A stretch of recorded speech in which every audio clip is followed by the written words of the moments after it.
ਜੀ ਸਾਰੇ ਦੋਸਤਾਂ ਨੂੰ ਜੀ ਆਇਆਂ ਨੂੰ ਹਿਸਟਰੀ ਲੈਕਚਰ ਸੀਰੀਜ਼ ਦੇ ਵਿੱਚ। ਪਹਿਲੇ ਤੇ ਮਾਜ਼ਰਤ, ਥੋੜਾ ਜਿਹਾ ਅਸੀਂ 8-10 ਮਿੰਟ ਲੇਟ ਹੋ ਗਏ, ਉਹਦੀ ਮਾਜ਼ਰਤ। ਪਲੀਜ਼ ਜਿਹੜੇ ਦੋਸਤ ਸਾਨੂੰ ਵੇਖ ਰਹੇ ਨੇ ਔਰ ਜਿਹੜੇ ਸਾਨੂੰ YouTube ਔਰ Facebook ਤੇ ਵੇਖ ਰਹੇ ਨੇ, ਕਾਈਂਡਲੀ ਸਾਨੂੰ ਸ਼ੇਅਰ ਕਰ ਦਿਓ ਇਸ ਵੀਡੀਓ ਨੂੰ, ਤਾਂ ਕਿ ਬਾਕੀ ਦੋਸਤ ਵੀ ਪਹੁੰਚ ਜਾਣ ਔਰ ਅਸੀਂ ਆਪਣੀ ਪ੍ਰੋਗਰਾਮ ਨੂੰ ਜਿਹੜਾ ਹੈ ਉਹ ਬਾਜ਼ਾਬਤਾ ਅਨਾਉਂਸ ਕਰੀਏ ਇਸ ਚੀਜ਼ ਨੂੰ।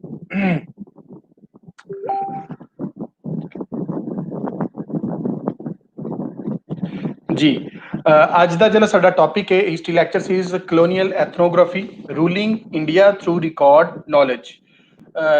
ਬਹੁਤ ਹੀ ਇੰਟਰਸਟਿੰਗ ਟੌਪਿਕ ਹੈ ਔਰ ਇਹਦੇ ਹਵਾਲੇ ਨਾਲ ਅੱਜ ਸਾਡੇ ਨਾਲ ਜਿਹੜੇ ਸਾਡੇ ਬਹੁਤ ਹੀ ਸੀਨੀਅਰ ਪ੍ਰੋਫੈਸਰ ਸਾਡੀ ਸਾਈਡ ਤੇ ਵੀ ਔਰ ਇੰਡੀਆ ਸਾਈਡ ਤੇ ਵੀ ਔਰ ਬਾਹਰ ਵੀ ਬੜੇ ਫੇਮਸ ਡਾਕਟਰ ਕਮਲੇਸ਼ ਮੋਹਨ ਜੀ ਅੱਜ ਸਾਡੇ ਨਾਲ ਨੇ। ਮੈਂ ਉਹਨਾਂ ਦਾ ਥੋੜਾ ਜਿਹੜਾ ਤਾਰਫ ਹੈ, ਵੈਸੇ ਤੇ ਅਸੀਂ ਇੱਕ ਪੂਰਾ ਬਾਇਓ ਲਾਣੇ, ਰਸਮੀ ਤਾਰਫ ਜਿਹੜਾ ਉਹਦੇ ਉਹ ਤੁਹਾਡੇ ਨਾਲ ਸਾਂਝਾ ਕਰਦਾ ਜਾਵਾਂ। ਡਾਕਟਰ ਕਮਲੇਸ਼ ਮੋਹਨ ਜੀ ਚੇਅਰਪਰਸਨ ਔਰ ਪ੍ਰੋਫੈਸਰ ਰਹੇ ਨੇ department of history university of ਦਾ ਪੰਜਾਬ ਚੰਡੀਗੜ੍ਹ ਦੇ। ਇਸ ਤੋਂ ਵੱਖ 34 ਇਅਰਸ ਦਾ ਇਹਨਾਂ ਦਾ ਟੀਚਿੰਗ ਐਕਸਪੀਰੀਅੰਸ ਹੈ ਔਰ ਇਸ ਤੋਂ ਇਲਾਵਾ ਐਮਰੇਟਸ ਫੈਲੋ ਨੇ UGC ਤੋਂ, ਔਰ ਪੂਰੀ ਦੁਨੀਆ ਦੀਆਂ ਮੁਖਤਲਿਫ ਯੂਨੀਵਰਸਿਟੀਜ਼ ਦੇ ਵਿੱਚ ਐਜ਼ ਵਿਜ਼ਿਟਿੰਗ ਪ੍ਰੋਫੈਸਰ ਪੜ੍ਹਾਉਂਦੇ ਰਹੇ। ਔਰ ਇਹਨਾਂ ਦਾ ਜਿਹੜਾ ਯੂਨੀਕ, ਬਹੁਤ ਯੂਨੀਕ ਟੌਪਿਕਸ ਦੇ ਉੱਪਰ ਕੰਮ ਹੈ। ਖਾਸ ਕਰ ਜੇ ਅਸੀਂ ਰੈਵੋਲੂਸ਼ਨਰੀ ਮੂਵਮੈਂਟਸ ਨੂੰ ਵੇਖੀਏ ਔਰ ਇਹਦੇ ਤੋਂ ਇਲਾਵਾ science and technology in colonial Punjab ਔਰ ਇੰਡੀਆ। ਔਰ ਇਸ ਤੋਂ ਇਲਾਵਾ ਇਹਨਾਂ ਦੀਆਂ ਤਕਰੀਬਨ 15 ਜਿਹੜੀਆਂ ਕਿਤਾਬਾਂ, 15 ਕਿਤਾਬਾਂ ਹੁਣ ਤੱਕ ਪਬਲਿਸ਼ ਹੋ ਚੁੱਕੀਆਂ ਨੇ ਔਰ ਜਿਹੜੇ ਬਹੁਤ ਸਾਰੇ ਰਿਸਰਚ ਪੇਪਰ ਵੀ। ਔਰ ਇਹਨਾਂ ਦੀਆਂ ਜਿਹੜੀਆਂ ਬਹੁਤ ਸਾਰੀਆਂ ਕਿਤਾਬਾਂ ਐਸੀਆਂ ਵੀ ਨੇ, ਖਾਸ ਕਰ ਜਿਹੜੀ ਮਿਲੀਟੈਂਟ ਨੈਸ਼ਨਲਿਜ਼ਮ ਇਨ ਇੰਡੀਆ, ਉਹਦੀ ਟ੍ਰਾਂਸਲੇਸ਼ਨ ਉਰਦੂ ਔਰ ਗੁਰਮੁਖੀ 'ਚ ਵੀ ਹੋ ਚੁੱਕੀ ਹੈ ਔਰ ਉਹ ਕਿਤਾਬ ਜਿਹੜੀ ਮੁਖਤਲਿਫ ਵੋਲੀਅਮ 'ਚ ਸਾਨੂੰ ਮਿਲਦੀ। ਸੋ ਅੱਜ ਅਸੀਂ, ਕਿਉਂਕਿ ਅਸੀਂ ਲੇਟ ਆ, ਤੇ ਉਹਨਾਂ ਦੇ ਤਾਰਫ ਦੇ ਹਵਾਲੇ ਨਾਲ ਜਿਹੜਾ ਹੈ ਉਹ ਅਸੀਂ ਬਾਅਦ ਵਿੱਚ ਉਹਨਾਂ ਦੇ ਲੈਕਚਰ ਤੋਂ ਵੀ ਗੱਲਬਾਤ ਕਰਦੇ ਰਹਾਂਗੇ। ਸੋ ਮੈਂ ਚਾਹਾਂਗਾ ਕਿ ਮੈਂ ਉਹਨਾਂ ਨੂੰ ਬੁਲਾਵਾਂ ਔਰ ਅਸੀਂ ਆਪਣਾ ਜਿਹੜਾ ਹੈ ਲੈਕਚਰ ਸ਼ੁਰੂ ਕਰ ਸਕੀਏ। ਜੀ ਪ੍ਰੋਫੈਸਰ ਸਾਹਿਬਾ, ਜੀ ਆਇਆਂ ਨੂੰ ਲੈਲਪੁਰ ਯੰਗ ਹਿਸਟੋਰੀਅਨ ਕਲੱਬ ਵਿੱਚ।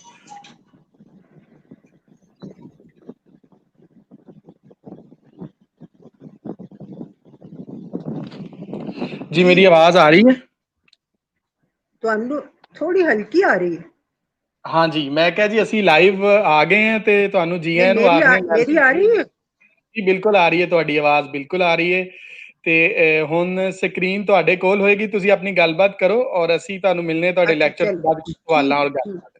ਜੀ ठीक है जी। दोस्तों आदाब, सत श्री अकाल, नमस्कार, जो भी थानू पसंद होवे उस तरह की ग्रीटिंग। दोनों बन्ने दे पंजाबी, चाहे वो पाकिस्तान विच रहिंदे या हिंदुस्तान विच रहिंदे, साडे जिहड़े कंसर्न ने वो इक्को ही ने। और जिस तरह साडे नाल सलूक किया अंग्रेज़ां ने या साडे विच विदकरा पाया, उसकी भी तकलीफ साडी सांझी है। अज मैं जिहड़ी गल करांगी वो थोड़ी हट के है। तुहानू तोहिद साहब ने हुण तक पंजाब दी सैर करवाई, जिस विच जोगियां नाल तुहाडी मुलाकात हुई, हीर रांझा नाल हुई और इस तरह पार्टीशन की भी गल हुई। लेकिन अज जिहड़ी मैं गल करना चाहनी हाँ वो थोड़ी हट के है। वो इस सिलसिले विच है कि किस तरह कलोनीअल एथनोग्राफी का मतलब है कि कल्चरली डिफरेंट लोग जिहड़े ने उन्हां नूं एनालाइज करना, उन्हां दा न्यूमैरिकल तरीके नाल उन्हां नूं दर्ज करना, चाहे वो गैजेटियर होण, सेंसस रिपोर्ट्स होण और उन्हां दी जमीन जायदाद सैटलमेंट रिपोर्ट्स विच, इन्हां सब नूं उस विच दर्ज करना। लेकिन सवाल ये उठदा वे कि कलोनीअल एथनोग्राफी दी लोड़ क्यों पई। वो लोग अंग्रेज सरकार, जिन्हों मैं कलोनीअल स्टेट कहनी हाँ या उन्होंने ब्रिटिश इंडियन स्टेट कह लो, ਉਸਦੀ ਲੋੜ ਕਿਉਂ ਪਈ, ਉਹਨਾਂ ਨੂੰ ਇਹ ਕਿਉਂ ਲੱਗਿਆ ਕਿ ਸਾਨੂੰ ਇੱਥੇ ਦੀ ਜਿਹੜੀ ਸੁਸਾਇਟੀ ਹੈ ਉਹਨੂੰ ਦੇਖਣਾ ਚਾਹੀਦਾ ਹੈ ਕਿ ਉਸ ਵਿੱਚ ਡਿਵੀਜ਼ਨਸ ਕਿਹੜੀਆਂ ਨੇ, ਉਸ ਦੇ ਲੋਕ ਜਿਹੜੇ ਨੇ ਕਿਸ ਤਰ੍ਹਾਂ ਰਹਿੰਦੇ ਨੇ, ਉਹਨਾਂ ਦੀ ਸੋਚ ਕੀ ਹੈ, ਇਸ ਸੁਸਾਇਟੀ ਦੀ ਵਰਕਿੰਗ ਕੀ ਹੈ।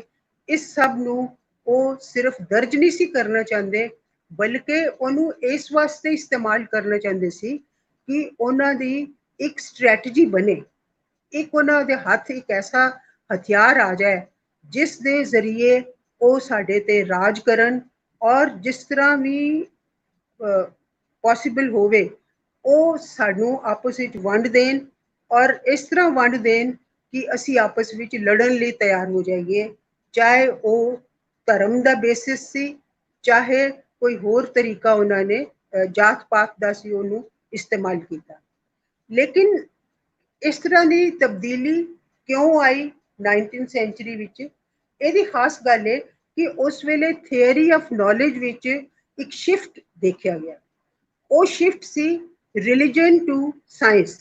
ਮਤਲਬ ਪਹਿਲਾਂ ਲੋਕਾਂ ਨੂੰ ਸਿਰਫ ਧਰਮ ਦੇ ਆਧਾਰ ਤੇ ਵੰਡਿਆ ਜਾਂਦਾ ਸੀ, ਉਸ ਤੋਂ ਬਾਅਦ ਸਾਇੰਸ ਨੂੰ ਇਸਤੇਮਾਲ ਕਰਕੇ ਲੋਕਾਂ ਦੇ ਬਾਰੇ ਚ ਇਨਫੋਰਮੇਸ਼ਨ ਇਕੱਠੀ ਕਰਨ ਦਾ ਜਿਹੜਾ ਸਿਲਸਿਲਾ ਸ਼ੁਰੂ ਹੋਇਆ, ਉਹ ਸਿਲਸਿਲਾ ਇੱਕ ਐਸਾ ਸਿਲਸਿਲਾ ਸੀ ਜਿਸ ਨੇ ਅੱਗੇ ਜੋ ਵੀ ਕਨਸਟੀਟਿਊਸ਼ਨ ਬਣਨੇ ਸੀ ਹਿੰਦੁਸਤਾਨ ਲਈ, ਉਹਨਾਂ ਸਭ ਨੂੰ ਵੀ ਉਹਨਾਂ ਤੇ ਬਹੁਤ ਜ਼ਿਆਦਾ ਅਸਰ ਪਾਇਆ। ਖਾਸ ਗੱਲ ਇਸ ਵਿੱਚ ਇਹ ਵੇ, ਜੋ ਅਸੀਂ ਕਲੋਨੀਅਲ ਐਥਨੋਗ੍ਰਾਫੀ ਦੀ ਗੱਲ ਕਰਨੇ ਆ, ਉਹਨਾਂ ਇਹਦੇ ਨਾਲ ਇੱਕ ਬਹੁਤ ਹੀ ਮੁਸ਼ਕਿਲ ਪ੍ਰੋਸੈਸ ਜਿਹੜਾ ਸੀ ਜੋੜ ਦਿੱਤਾ ਕਿ ਲੋਕਾਂ ਨੂੰ ਐਨਿਊਮਰੇਟ ਕਰੋ, ਉਹਨਾਂ ਨੂੰ ਗਿਣੋ। ਰਿਲੀਜਨ ਨੂੰ ਇੱਕ ਪ੍ਰਾਈਵੇਟ ਮਸਲਾ ਨਾ ਹੋਵੇ ਕਿ ਸਿਰਫ ਉਹਨਾਂ ਨੇ ਪੂਜਾ ਕਰਨੀ ਹੈ, ਬਲਕਿ ਰਿਲੀਜਨ ਜਿਹੜਾ ਵੇ ਉਹਨੂੰ ਕਮਿਊਨਿਟੀ ਦੇ ਤੌਰ ਤੇ ਬਦਲ ਦਿਓ। ਇਹ ਸਭ ਉਹਨਾਂ ਦਾ ਉਸ ਲਈ ਧਿਆਨ ਇਸ ਵੱਲ ਸੀ। ਮੈਂ ਇਸ ਤੋਂ ਪਹਿਲਾਂ ਕਿ ਅਸੀਂ ਗੱਲ ਕਰੀਏ ਸੈਂਸਸ ਰਿਪੋਰਟਸ ਦੀ, ਜਾਂ ਹਿੰਦੂਆਂ ਜਾਂ ਮੁਸਲਮਾਨ ਜਾਂ ਸਿੱਖਾਂ ਦਾ ਕਿਸ ਤਰ੍ਹਾਂ ਜਿਹੜਾ ਸੀ ਉਹਨਾਂ ਨੂੰ ਇੱਕ ਧਾਰਮਿਕ ਆਈਡੈਂਟੀਟੀ ਦਿੱਤੀ ਗਈ, ਉਹ ਗੱਲ ਹੈਗੀ ਹੈ ਕਿ ਇਸ ਦਾ ਕਿਹਨੂੰ ਫਾਇਦਾ ਹੋਣਾ ਸੀ, ਕੌਣ ਇਹ ਕਰਨਾ ਚਾਹੁੰਦਾ ਸੀ। ਉਹਨੂੰ ਮੈਂ ਕਹਾਂਗੀ ਕਲੋਨੀਅਲ ਸਟੇਟ। ਕਲੋਨੀਅਲ ਸਟੇਟ ਦੀ ਬਹੁਤ ਲੰਬੀ ਬਹਿਸ ਵਿੱਚ ਮੈਂ ਨਹੀਂ ਜਾਵਾਂਗੀ, ਹਾਲਾਂਕਿ ਉਸ ਕੋਈ ਵੀ ਹਿੰਦੁਸਤਾਨ ਦੇ ਹਿਸਟਰੀ ਜਾਂ ਉਸਦੇ ਜੋ ਵੀ ਅਸੀਂ ਰਿਸਰਚ ਕਰੀਏ ਜਾਂ ਜੋ ਵੀ ਪੜ੍ਹਨਾ ਚਾਹੀਏ, ਉਹਦੇ 'ਚ ਅਸੀਂ ਇਹ ਦੇਖਦੇ ਹਾਂ ਕਿ ਕਲੋਨੀਅਲ ਸਟੇਟ ਦਾ ਰੋਲ ਬਹੁਤ ਵੱਡਾ ਸੀ, ਬਹੁਤ ਜ਼ਿਆਦਾ ਸੀ। ਇਸ ਦਾ ਪ੍ਰੋਸੈਸ ਜਿਹੜਾ ਸੀ ਕੰਸਟਰਕਸ਼ਨ ਦਾ, ਕਿਸ ਤਰ੍ਹਾਂ ਉਹਨੂੰ ਹੌਲੀ ਹੌਲੀ ਇਵੋਲਵ ਕੀਤਾ ਗਿਆ, ਹੌਲੀ ਹੌਲੀ ਉਸਨੂੰ ਕਿਸ ਤਰ੍ਹਾਂ ਬਣਾਇਆ ਗਿਆ, ਇਹ ਇੱਕ ਹੀ ਬਹੁਤ ਹੀ ਇੰਪੋਰਟੈਂਟ ਮਸਲਾ ਵੇ, ਜਿਹਦੇ ਰਿਜ਼ਲਟ ਜਿਹੜੇ ਨੇ ਸਾਡੇ ਸਾਰੇ ਪ੍ਰੀ ਪਾਰਟੀਸ਼ਨ ਇਤਿਹਾਸ ਨੂੰ ਬਹੁਤ ਜ਼ਿਆਦਾ ਉਸਨੂੰ ਪ੍ਰਭਾਵਿਤ ਕਰਦੇ ਨੇ। ਬਸ ਸਿਰਫ ਮੋਟੀ ਗੱਲ ਇਹ ਵੇ ਕਿ ਕਲੋਨੀਅਲ ਸਟੇਟ 1818 ਤੱਕ ਇੱਕ ਅਲੱਗ ਉਹਦਾ ਹਿੱਸਾ ਸੀ, ਪ੍ਰੋਸੈਸ ਸੀ, ਜਿਸ ਦੇ ਵਿੱਚੋਂ ਉਹ ਗੁਜ਼ਰ ਰਹੀ ਸੀ। ਕਿਉਂਕਿ ਤਦ ਤੱਕ ਜਿਹੜਾ ਸੀ ਉਹਨਾਂ ਨੇ ਮਹਾਰਾਸ਼ਟਰ ਨੂੰ, ਜਿਹਨੂੰ ਮਰਾਠਾ ਸਟੇਟ ਕਹਿੰਦੇ ਨੇ, ਉਹਨੂੰ ਜਿੱਤ ਲਿਆ ਸੀ। ਲੇਕਿਨ ਜਿਉਂ-ਜਿਉਂ ਉਹ ਨਈ ਟੈਰੀਟਰੀਜ਼ ਨੂੰ ਜਿੱਤਦੇ ਗਏ, ਉਸ ਦੇ ਨਾਲ ਹੀ ਉਹਨਾਂ ਦੇ ਗੋਲ ਕੀ ਸੀ, ਯਾਨੀ ਉਹਨਾਂ ਦੀ ਮੰਜ਼ਿਲ ਕੀ ਸੀ, ਕੀ ਉਹ ਕਰਨਾ ਚਾਹੁੰਦੇ ਸੀ, ਇਹ ਸਭ ਵੀ ਬਦਲਦਾ ਗਿਆ। ਇਸ ਵਾਸਤੇ ਇਸ ਗੱਲ ਨੂੰ ਅਸੀਂ ਧਿਆਨ ਵਿੱਚ ਰੱਖਣਾ ਵੇ ਕਿ ਕਲੋਨੀਅਲ ਸਟੇਟ ਦੀ ਜਿਹੜੀ ਬਣਤਰ ਸੀ ਉਹ ਕਿਉਂ ਤਬਦੀਲ ਹੁੰਦੀ ਗਈ। ਇਸ ਵਾਸਤੇ ਤਬਦੀਲ ਹੁੰਦੀ ਗਈ ਕਿਉਂਕਿ ਉਹਨਾਂ ਦੇ ਇਰਾਦੇ ਵੀ ਬਦਲਦੇ ਗਏ, ਉਹਨਾਂ ਦੇ ਖਿਆਲਾਤ ਵੀ ਬਦਲਦੇ ਗਏ, ਉਹਨਾਂ ਨੂੰ ਕੀ ਚਾਹੀਦਾ ਸੀ ਇਸ ਦੇ ਬਾਰੇ ਵਿੱਚ ਵੀ ਉਹਨਾਂ ਦਾ ਸੋਚ ਜਿਹੜੀ ਸੀ ਬਦਲਦੀ ਗਈ। ਸੋ ਇਸ ਵਾਸਤੇ ਕਲੋਨੀਅਲ ਸਟੇਟ ਸਾਡੇ ਵਾਸਤੇ ਬਹੁਤ ਇੰਪੋਰਟੈਂਟ ਹੈ ਜਦੋਂ ਅਸੀਂ ਗੱਲ ਕਰਨੇ ਆ ਕਲੋਨੀਅਲ ਐਥਨੋਗ੍ਰਾਫੀ ਦੀ। ਕਲੋਨੀਅਲ ਐਥਨੋਗ੍ਰਾਫੀ ਦਾ ਇੰਪੋਰਟੈਂਟ ਜਾਂ ਬਹੁਤ ਜ਼ਿਆਦਾ ਜਿਹੜਾ ਇੰਪੋਰਟੈਂਟ ਜਾਂ ਮਜੀਦ ਹਿੱਸਾ ਵੇ, ਉਹ ਇਸ ਵਾਸਤੇ ਹੈ ਕਿ ਐਥਨੋਗ੍ਰਾਫਰ ਨੂੰ ਅਸੀਂ ਕਹਿੰਦੇ ਆ ਆਫੀਸ਼ੀਅਲ ਇੰਪੀਰੀਸਿਸਟ ਆਲਸੋ, ਕਿਉਂਕਿ ਓਰੀਐਂਟਲਿਜ਼ਮ ਸੀ, ਜਿਨ੍ਹਾਂ ਲੋਕਾਂ ਨੇ, ਓਰੀਐਂਟਲਿਸਟ ਨੇ ਬਹੁਤ ਕੁਝ ਲਿਖਿਆ ਹਿੰਦੁਸਤਾਨ ਦੇ ਬਾਰੇ 'ਚ। ਸ਼ੁਰੂਆਤ ਉਹਨਾਂ ਨੇ 18th ਸੈਂਚੁਰੀ 'ਚ ਕੀਤੀ। ਜਿਸ ਦਾ ਸਭ ਨਾਲੋਂ ਵੱਡਾ ਕਦਾਵਰ ਅਸੀਂ ਕਵਾਂਗੇ ਨੇਤਾ ਤੇ ਪੋਲੀਟੀਕਲ ਸੈਂਸ ਵਿੱਚ ਹੋਏਗਾ, ਲੇਕਿਨ ਕਦਾਵਰ ਜਿਨੇ ਕੰਮ ਕੀਤਾ ਵੇ ਉਹ ਸੀ ਵਿਲੀਅਮ ਜੋਨਸ, ਜਿਨੇ ਕਿ 1782 ਵਿੱਚ ਏਸ਼ੀਆਟਿਕ ਸੁਸਾਇਟੀ ਆਫ ਬੰਗਾਲ ਬਣਾਈ, ਜਿਸ ਦਾ ਪਰਪਸ ਜਾਂ ਜਿਸ ਦਾ ਉਦੇਸ਼ ਸੀ ਮੈਨ ਐਂਡ ਨੇਚਰ ਨੂੰ ਸਟੱਡੀ ਕਰਨਾ। ਅਸਲ ਵਿੱਚ ਇਹਨਾਂ ਸਭ ਜਿੰਨੇ ਵੀ ਓਰੀਐਂਟਲਿਸਟ ਸੀ, ਚਾਹੇ ਉਹ ਹੈਲਹਰਡ ਸੀ, ਚਾਹੇ ਚਾਰਲਸ ਵਿਲਕਿੰਸ ਸੀ, ਚਾਹੇ ਦੂਸਰੇ ਸੀ, ਇਹਨਾਂ ਦਾ ਜਿਹੜਾ ਫੋਕਸ ਸੀ ਜਾਂ ਇਹਨਾਂ ਦੀ ਜਿਹੜੀ ਦਿਲਚਸਪੀ ਸੀ ਉਹ ਇਸ ਗੱਲ ਵਿੱਚ ਸੀ ਕਿ ਰਿਲੀਜੀਅਸ ਲਿਟਰੇਚਰ ਨੂੰ ਪੜ੍ਹਨ, ਹਿੰਦੁਸਤਾਨ ਦੀ ਲੈਂਗੁਏਜ ਨੂੰ ਸਿੱਖਣ, ਚਾਹੇ ਉਹ ਫਾਰਸੀ ਸੀ ਜਾਂ ਸੰਸਕ੍ਰਿਤ ਸੀ ਜਾਂ ਤੇਲਗੂ ਸੀ ਜਾਂ ਤਮਿਲ ਸੀ। ਔਰ ਇਸ ਦੇ ਇਲਾਵਾ ਉਸ ਕਿਉਂ ਇਹਨਾਂ ਨੂੰ ਕਰਨ, ਕਿਉਂਕਿ ਉਹ ਇੱਥੇ ਦੀ ਇੰਸਟੀਟਿਊਸ਼ਨਸ ਨੂੰ ਸਮਝਣਾ ਚਾਹੁੰਦੇ ਸੀ। ਤੁਹਾਨੂੰ ਹੈਰਾਨੀ ਹੋਏਗੀ ਕਿ ਵਿਲੀਅਮ ਜੋਨਸ ਜਿਹੜਾ 42 ਸਾਲ ਦੀ ਉਮਰ ਵਿੱਚ ਚਲਾ ਗਿਆ ਇਸ ਦੁਨੀਆ ਨੂੰ ਛੱਡ ਕੇ, ਉਸਨੇ 18 ਜ਼ਬਾਨਾਂ ਸਿੱਖ ਲਈਆਂ ਸੀ ਔਰ ਸੰਸਕ੍ਰਿਤ ਦਾ ਮਾਹਿਰ ਹੋ ਗਿਆ ਸੀ। ਔਰ ਉਹਨਾਂ ਨੌਲੇਜ ਕੰਸਟਰਕਸ਼ਨ ਜਾਂ knowledge the power, knowledge is power, ਇਹ ਉਹਨਾਂ ਦਾ ਮੰਤਰ ਸੀ, ਜਿੰਨੇ ਵੀ ਇਹ ਸਾਡੇ ਓਰੀਐਂਟਲਿਸਟ ਸੀ। ਔਰ ਬਾਅਦ ਵਿੱਚ ਕਲੋਨੀਅਲ ਐਥਨੋਗ੍ਰਾਫਰਸ ਨੇ ਉਸੇ ਮੰਤਰ ਨੂੰ ਇਸਤੇਮਾਲ ਕੀਤਾ।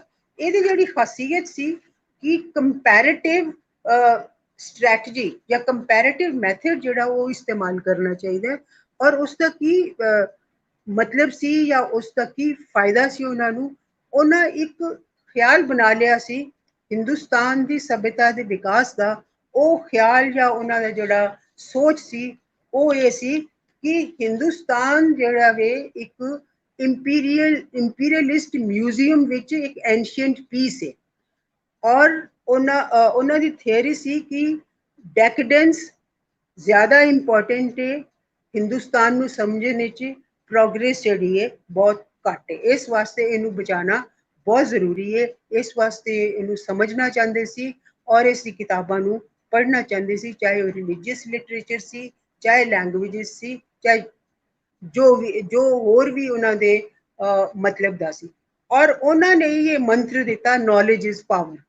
ਨੌਲੇਜ ਇਜ਼ ਪਾਵਰ ਨੂੰ ਲੈ ਕੇ ਉਹ ਚਲੇ ਔਰ ਉਹਨਾਂ ਸੋਚਿਆ ਕਿ ਅਗਰ ਸਾਡੇ ਕੋਲ ਇਹ ਨੌਲੇਜ ਆ ਜਾਏਗੀ ਤੇ ਸਾਡੇ ਕੋਲ ਪਾਵਰ ਵੀ ਆ ਜਾਏਗੀ, ਅਸੀਂ ਇਸ ਨੌਲੇਜ ਨੂੰ ਇਸਤੇਮਾਲ ਕਰਕੇ ਹਿੰਦੁਸਤਾਨ ਨੂੰ ਰੂਲ ਕਰ ਸਕਦੇ ਹਾਂ। ਜਦੋਂ ਉਹਨਾਂ ਨੇ ਇਹ ਮੰਤਰ ਆਪਣੇ ਹੱਥ ਵਿੱਚ ਲੈ ਲਿਆ ਤੇ ਉਹਨਾਂ ਇਹ ਸੋਚਿਆ ਕਿ ਅਗਰ ਹਿੰਦੁਸਤਾਨ ਡਿਕੇ ਕਰ ਗਿਆ, ਅਗਰ ਉਹ ਮਿਊਜ਼ੀਅਮ ਪੀਸ ਬਣ ਗਿਆ, ਅਗਰ ਉਹਦੀ ਡੈਕੇਡੈਂਸ ਹੈ, ਸੋ ਉਸ ਨੂੰ ਮਾਡਰਨਾਈਜ਼ ਕਰਨ ਵਾਸਤੇ ਉਹ ਸਿਰਫ ਇੱਕ ਸਿਵਲਾਈਜ਼ਡ ਨੇਸ਼ਨ ਹੀ ਉਹ ਕੰਮ ਕਰ ਸਕਦਾ ਹੈ ਔਰ ਉਹ ਵੇ ਬ੍ਰਿਟਨ। ਸੋ ਦੇਖੋ ਇੰਨਾ ਲੰਬਾ ਉਹਨਾਂ ਨੇ ਇੱਕ ਸਰਕਲ ਬਣਾਇਆ ਜਿਹਦੇ ਵਿੱਚ ਆਪਣੀ ਜਗ੍ਹਾ ਜਿਹੜੀ ਹੈ ਸੈਂਟਰਲ ਬਣਾ ਲਈ।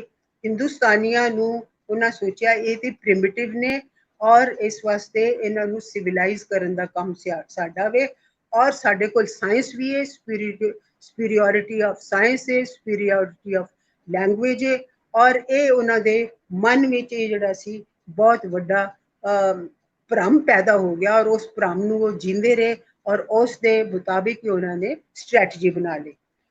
ਔਰ ਕਲੋਨੀਅਲ ਸਟੇਟ ਦਾ ਮੈਂ ਨੌਲੇਜ ਨਾਲ ਕਿਉਂ ਰਿਸ਼ਤਾ ਜੋੜਨੀ ਆ, ਇਸ ਵਾਸਤੇ ਕਿ ਉਹ ਇਸ ਮੰਤਰ ਨੂੰ ਲੈ ਕੇ ਹੀ ਅੱਗੇ ਚਲੇ ਕਿ ਅਸੀਂ ਜਿਹੜਾ ਵੇ ਹਿੰਦੁਸਤਾਨ ਤੇ ਜ਼ਿਆਦਾ ਕਬਜ਼ਾ ਕਰਨ ਲਈ, ਇਸ ਤੇ ਆਪਣੇ ਰੂਲ ਨੂੰ ਜਾਂ ਆਪਣੇ ਰਾਜ ਨੂੰ ਪਰਮਾਨੈਂਟ ਕਰਨ ਲਈ ਜਿੰਨਾ ਵੀ ਸਾਨੂੰ ਇਨਫੋਰਮੇਸ਼ਨ ਮਿਲ ਸਕਦੀ ਹਿੰਦੁਸਤਾਨੀ ਸੁਸਾਇਟੀ ਦੇ ਬਾਰੇ, ਹਿੰਦੁਸਤਾਨੀ ਰਾਜ ਕਰਨ ਦੇ ਤਰੀਕੇ ਦੇ ਬਾਰੇ ਚ ਜਾਂ ਹਿੰਦੁਸਤਾਨੀ ਸਭਿਅਤਾ ਦੇ ਬਾਰੇ ਚ, ਇਹ ਸਭ ਨੂੰ ਸਾਨੂੰ ਇਕੱਠਾ ਕਰਨਾ ਹੈ। ਸੋ 1818 ਤੱਕ ਉਹਨਾਂ 1757 ਵਿੱਚ ਬੈਟਲ ਆਫ ਪਲਾਸੀ ਜਿੱਤੀ ਔਰ 1818 ਤੱਕ ਇੱਕ ਫੇਜ਼ ਸੀ ਉਹਨਾਂ ਦਾ। ਉਸ ਤੋਂ ਬਾਅਦ ਜਿਹੜਾ ਵੇ ਦੂਸਰਾ ਫੇਜ਼ ਜਦੋਂ ਮੈਕਾਲੇ ਨੇ, ਲਾਰਡ ਮੈਕਾਲੇ ਨੇ 1835 ਵਿੱਚ ਵੈਸਟਰਨ ਐਜੂਕੇਸ਼ਨ ਨੂੰ ਪ੍ਰਮੋਟ ਕਰਨ ਲਈ ਆਪਣਾ ਬਿਆਨ ਦੇ ਦਿੱਤਾ ਜਾਂ ਉਹਨਾਂ ਫੈਸਲਾ ਕਰ ਲਿਆ ਕਿ ਉਸ ਵਿੱਚ ਓਰੀਐਂਟਲਿਸਟ ਦੀ ਹਾਰ ਸੀ। ਇਹਦਾ ਮਤਲਬ ਸੀ ਜਿਹੜੀ ਉਹਨਾਂ ਨੂੰ ਸਿੰਪਥੀ ਸੀ ਥੋੜੀ ਜਿਹੀ ਹਿੰਦੁਸਤਾਨੀ ਸਭਿਅਤਾ ਨਾਲ, ਹਿੰਦੁਸਤਾਨੀ ਜ਼ਬਾਨ ਨਾਲ, ਹਿੰਦੁਸਤਾਨੀ ਰਿਲੀਜਨ ਨਾਲ ਕਿ ਜੋ ਵੀ ਉਹਨਾਂ ਦੁਨੀਆ ਨੂੰ ਦਿੱਤਾ ਵੇ ਉਹ ਸਭ ਖਤਮ ਹੋ ਗਿਆ। ਹੁਣ ਜਿਹੜਾ ਦੌਰ ਸੀ ਉਹ ਸ਼ੁਰੂ ਹੋ ਗਿਆ ਅੰਗਰੇਜ਼ੀ ਪੜ੍ਹਨ ਦਾ, ਅੰਗਰੇਜ਼ੀ ਸੁਪੀਰੀਓਰਿਟੀ ਦਾ। ਔਰ ਮੈਕਾਲੇ ਨੇ ਇੱਥੇ ਤੱਕ ਕਹਿ ਲਿਆ ਕਿ ਇੱਕ ਸ਼ੈਲਫ ਜਿਹੜੀ ਹੈ ਸਾਡੀ ਕਿਤਾਬਾਂ ਦੀ, ਅੰਗਰੇਜ਼ੀ ਕਿਤਾਬਾਂ ਦੀ, ਉਹ ਹਿੰਦੁਸਤਾਨ ਦੇ ਸਾਰੇ ਜਿੰਨਾ ਵੀ ਲਿਟਰੇਚਰ ਸਦੀਆਂ ਵਿੱਚ ਬਣਿਆ ਹੋਵੇ ਉਸ ਤੇ ਉਹ ਭਾਰੀ ਹੈ। ਸੋ ਉਹਨਾਂ ਨੇ ਇਸ ਵਾਸਤੇ ਜਿਹੜੀ ਸੈਕਿੰਡ ਸਟੇਜ ਸਾਡੀ ਕਲੋਨੀਅਲ ਸਟੇਟ ਦੀ ਆਈ, ਉਸ ਵਿੱਚ ਜਿਹੜੀ ਗੱਲ ਖਾਸ ਸੀ ਕਿ ਇਹ ਜਿਹੜੇ ਪ੍ਰੋਸੈਸ ਸੀ ਸਾਰੇ ਜਿਹੜੇ ਸੀ ਇਹ ਸ਼ੁਰੂ ਹੋ ਗਏ, ਜਿਹਦੇ ਵਿੱਚ ਇਹ ਸੈਕਿੰਡ ਸਟੇਜ ਸਾਡੀ ਕੋਇਨਸਾਈਡ ਕਰਦੀ ਹੈ ਕਲੋਨੀਅਲ ਐਕਸਪਲੋਇਟੇਸ਼ਨ ਨਾਲ। ਉਹ ਸੈਕਿੰਡ ਸਟੇਜ ਤੇ ਪਹੁੰਚ ਗਈ ਸੀ। ਔਰ polarisation of the industrial and commercial interest ਹੋ ਗਿਆ ਸੀ। ਔਰ ਦੂਸਰੀ ਜਿਹੜੀ ਇਸ ਨਾਲ ਗੱਲ ਸੀ, ਉਹਨਾਂ ਨੂੰ ਤਦ ਤੱਕ ਜਿਹੜਾ ਸੀ ਕੋਈ ਫਾਇਦਾ ਨਹੀਂ ਸੀ ਹੋ ਸਕਦਾ ਜਦ ਤੱਕ ਕਿ ਹਿੰਦੁਸਤਾਨ ਦਾ ਜਿਹੜਾ ਐਡਵਾਂਟੇਜ ਸੀ, ਔਰ ਉਹ ਐਡਵਾਂਟੇਜ ਸੀ ਟੈਕਸਟਾਈਲ ਪ੍ਰੋਡਕਸ਼ਨ ਵਿੱਚ ਔਰ ਟ੍ਰੇਡ ਵਿੱਚ ਔਰ ਇੰਡੀਜਨਸ ਟੈਕਨੋਲੋਜੀ, ਉਹਨੂੰ ਖਤਮ ਕਰਨਾ। ਔਰ ਇਸ ਵਾਸਤੇ ਹਿੰਦੁਸਤਾਨੀ ਨੌਲੇਜ ਸਿਸਟਮਸ ਨੂੰ, ਹਿੰਦੁਸਤਾਨੀ ਜੋ ਵੀ ਕ੍ਰਾਫਟ ਸੀ ਜਾਂ ਜੋ ਵੀ ਉਹਨਾਂ ਸਿੱਖਿਆ ਸੀ ਉਹ ਸਭ ਨੂੰ ਖਤਮ ਕਰਨਾ, ਟੈਕਨੋਲੋਜੀ ਨੂੰ ਵੀ ਖਤਮ ਕਰਨਾ ਔਰ ਇਹ ਸਾਬਤ ਕਰਨਾ ਅਸੀਂ ਸਾਡੀ ਟੈਕਨੋਲੋਜੀ, ਸਾਡੀ ਇੰਡਸਟਰੀ ਜਿਹੜੀ ਹੈ ਇਹ ਉਹਦੀ ਜਗ੍ਹਾ ਲੈਣੀ ਚਾਹੀਦੀ ਹੈ। ਇਸ ਤਰ੍ਹਾਂ ਦੀ ਕਲਾਈਮੇਟ ਜਿਹੜੀ ਆਈਡੀਓਲੋਜੀਕਲ ਕਲਾਈਮੇਟ ਸੀ, ਇਸ ਵਿੱਚ ਡੋਮੀਨੇਸ਼ਨ ਕਿਸ ਚੀਜ਼ ਦਾ ਰਿਹਾ? ਉਹ ਸੀ ਉਹਨਾਂ ਦੀ ਕੌਨਸ਼ੀਅਸਨੈਸ ਕਿ ਸਾਇੰਟੀਫਿਕ ਔਰ ਟੈਕਨੋਲੋਜੀਕਲ ਸੁਪੀਰੀਓਰਿਟੀ ਹੈ ਸਾਡੀ। ਔਰ ਮਜ਼ੇਦਾਰ ਗੱਲ ਇਹ ਵੇ ਕਿ ਅਸੀਂ ਸੋਚਨੇ ਆ ਕਿ ਲਿਬਰਲਸ ਔਰ ਕੰਜ਼ਰਵੇਟਿਵਸ ਆਪਸ ਵਿੱਚ ਲੜਦੇ ਸੀ। ਇੱਕ ਗੱਲ ਤੇ ਉਹ ਮੁਤਫਿਕ ਸੀ, ਇੱਕ ਗੱਲ ਉਹਨਾਂ ਇਹ ਫੈਸਲਾ ਕਰ ਲਿਆ ਕਿ ਸਾਨੂੰ ਲੜਾਈ ਕੀ ਕਰਨ ਦਾ ਫਾਇਦਾ, ਸਾਡਾ ਮੰਜ਼ਿਲ ਜਿਹੜੀ ਹੈ ਉਹ ਤਾਂ ਇੱਕੋ ਹੀ ਹੈ, ਉਹ ਵੇ ਹਿੰਦੁਸਤਾਨ ਤੇ ਰਾਜ ਕਰਨਾ, ਉਹਨੂੰ ਕੰਟਰੋਲ ਕਰਨਾ, ਉਸ ਤੋਂ ਜ਼ਿਆਦਾ ਫਾਇਦਾ ਲੈਣਾ।